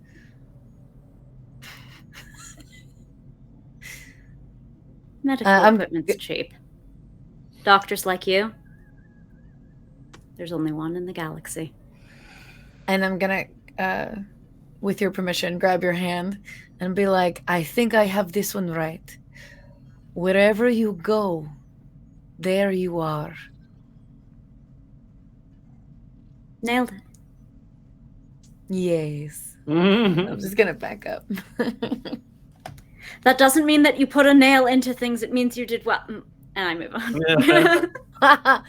Ah, yes, yes. With a hammer. Right. Exio sort of starts to push you forward onto the, just to get a small moment, slightly away from the crowd, and says, I'm about to say something and I don't want you to reply. Because this is what you do, Captain. You just have to accept what I'm about to say and do not counter it and throw it back. Oh. I know, it's gonna be hard. Yes, Captain. Thank you. I could not have done what I am doing now without you. And I know I can hear your response. No, you're amazing and you would have done it all on your own. But the truth is, Captain, you were the only person that looked at my resume and took a meeting with me. If I had never met you, I'd still be on a lab in San Francisco instead of seeing all of the amazing things that you brought to my life. I might have seen it one day,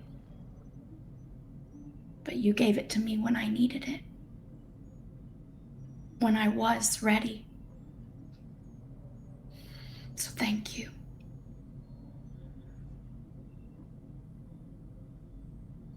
And I hug.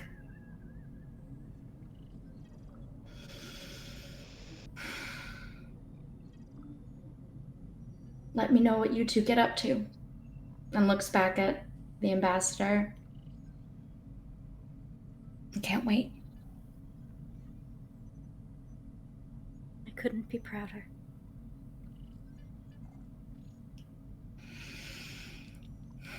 I step back into the crowd.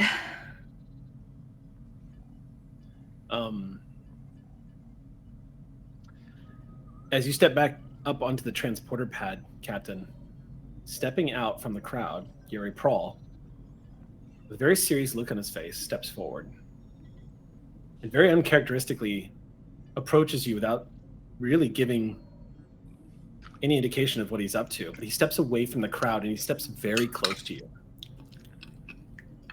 And he says, Captain,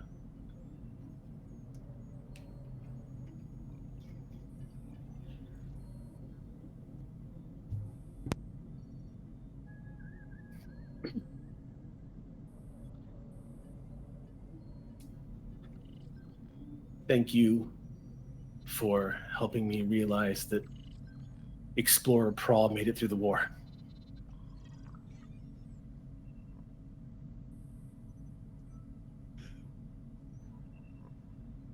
Come here. You put your arms around him and he stiffens a little bit and returns the hug. You're a good man, Prawl. Thank you, sir. Keep them safe. You know it. Keep you safe, too. Aye, sir. He steps off the transporter pad, and you see there's just a moment waiting for when you're ready to transport, to energize, Captain. I think if Jane is there, I think she wants to say one last thing. I think she just makes that contact and it's just, we'll race you. I don't take bets I lose. Permission to leave the ship, Captain? Permission granted, Captain. Singh says, energizing.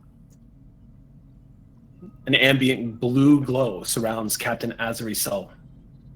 You hear that familiar chiming sound of the transporter being activated. And moments later, the ship is yours. So, that was 2 months ago. You are wrapping up your assignments here in San Francisco, going through the very last of a very familiar task process, one that began some time ago, one that has finally come to an end, a process that is best described by, well, the interaction that you have is the door opens to your room here at Starfleet Command, and Captain Rogan leans in the doorway and goes, "It's my birthday." Happy birthday. Thank you. How's the And little when- one? Good. Doing quite well. My present to myself is I finally found your next chief science officer. Strides into the room and clatters down the data pad right in front of you and says, and look, I know I helped you assemble the crew of the USS Ross. I know I'm good. But this is my magnum opus. Check that out. You brought me Exio. Don't set yourself this bar. Take a look at the data pad. All right. Who is it? It is a young Orion boy, probably about 21 years old, who tested into the enlistment program and with their intelligence and expertise has qualified to be chief petty officer at their age. An astonishing achievement. Now, no official rank has been given, but recommendations have been made. And Rogan has put at the bottom annotation, hold for sovereign, by request of Captain Rogan. And says, when he sees you staring at the pad, he goes, yeah, you know, it's like word travels or something. But I pull a string here, a string there, and, you know, ranking and all that crap. But that kid, I don't know. I think it's worth taking a chance on him. What do you think?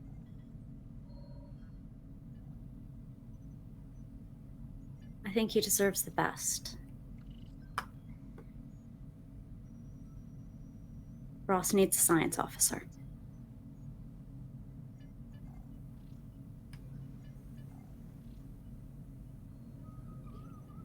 Well then, I get to deliver good news. When do you ship out? We just got word this morning, so it's only going to be a couple more days. That's the plan. Everything is now, as of yesterday, official over on my former ship. Well, I don't know if you heard, but USS Ross has already made a new discovery back at Shackleton Expanse. Of course. Only one? I'm disappointed. Exio found an entire planet made of crystal. They think that it's the remnants of some ancient super weapon. What do you think that can mean? Probably nothing bad, right? A giant magnifying glass the size of a planet pointed somewhere. I'm sure that doesn't have repercussions. I am so glad I am not a starship captain. Leave me in San Francisco. Thank you very much. I enjoy the food. I enjoy the hospitality. I enjoy the blue skies. Do you I'm plan gonna to leave talk you- their ear off forever, or are you going to go now? I just love my job. That's all. And I'm good at it. And he walks out. The best. And yeah, Olin was walking up the hall, like behind Rogan at the time. They're dressed in civvies. Okay. They just kind of, you know, come in as the door is closing behind Rogan. It's official. Everything's official. It's time. They're all going to be so mad.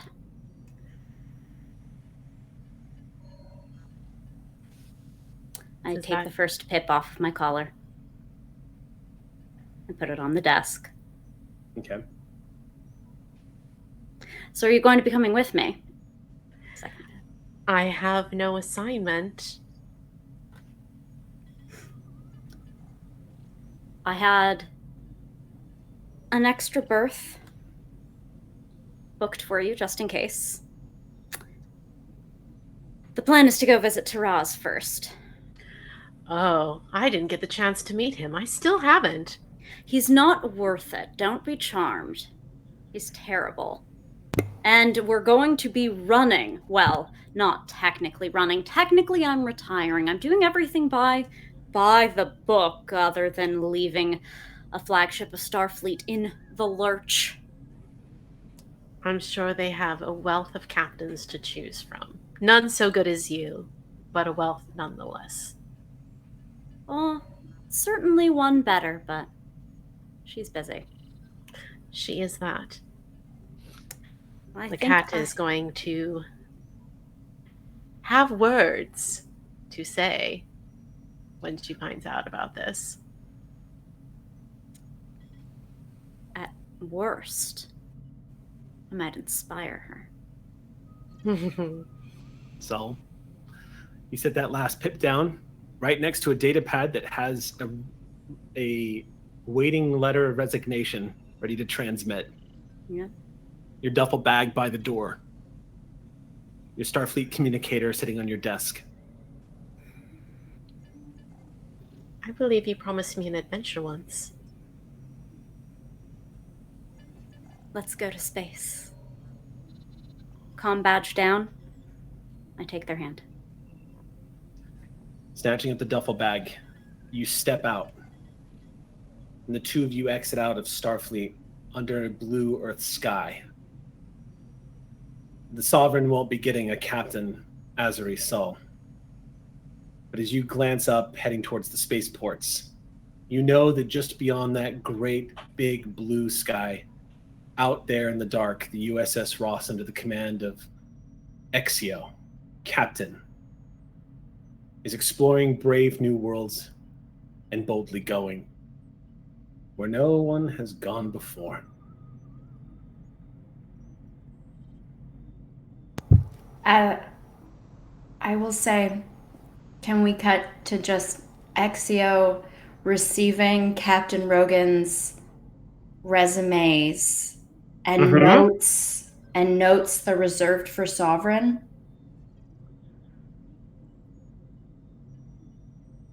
Knows that means that something's not right. Slams it down in her lap and just...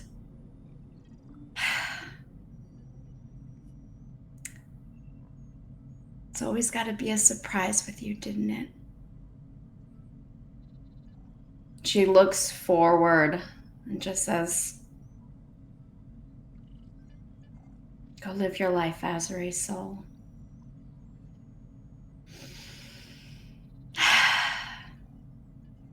Why aren't we going faster? And then it just... Sounds like it's a permission to punch it. Punch it.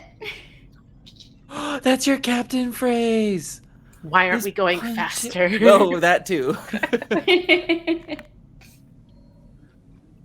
Friends, these have been the voyages of the USS Ross.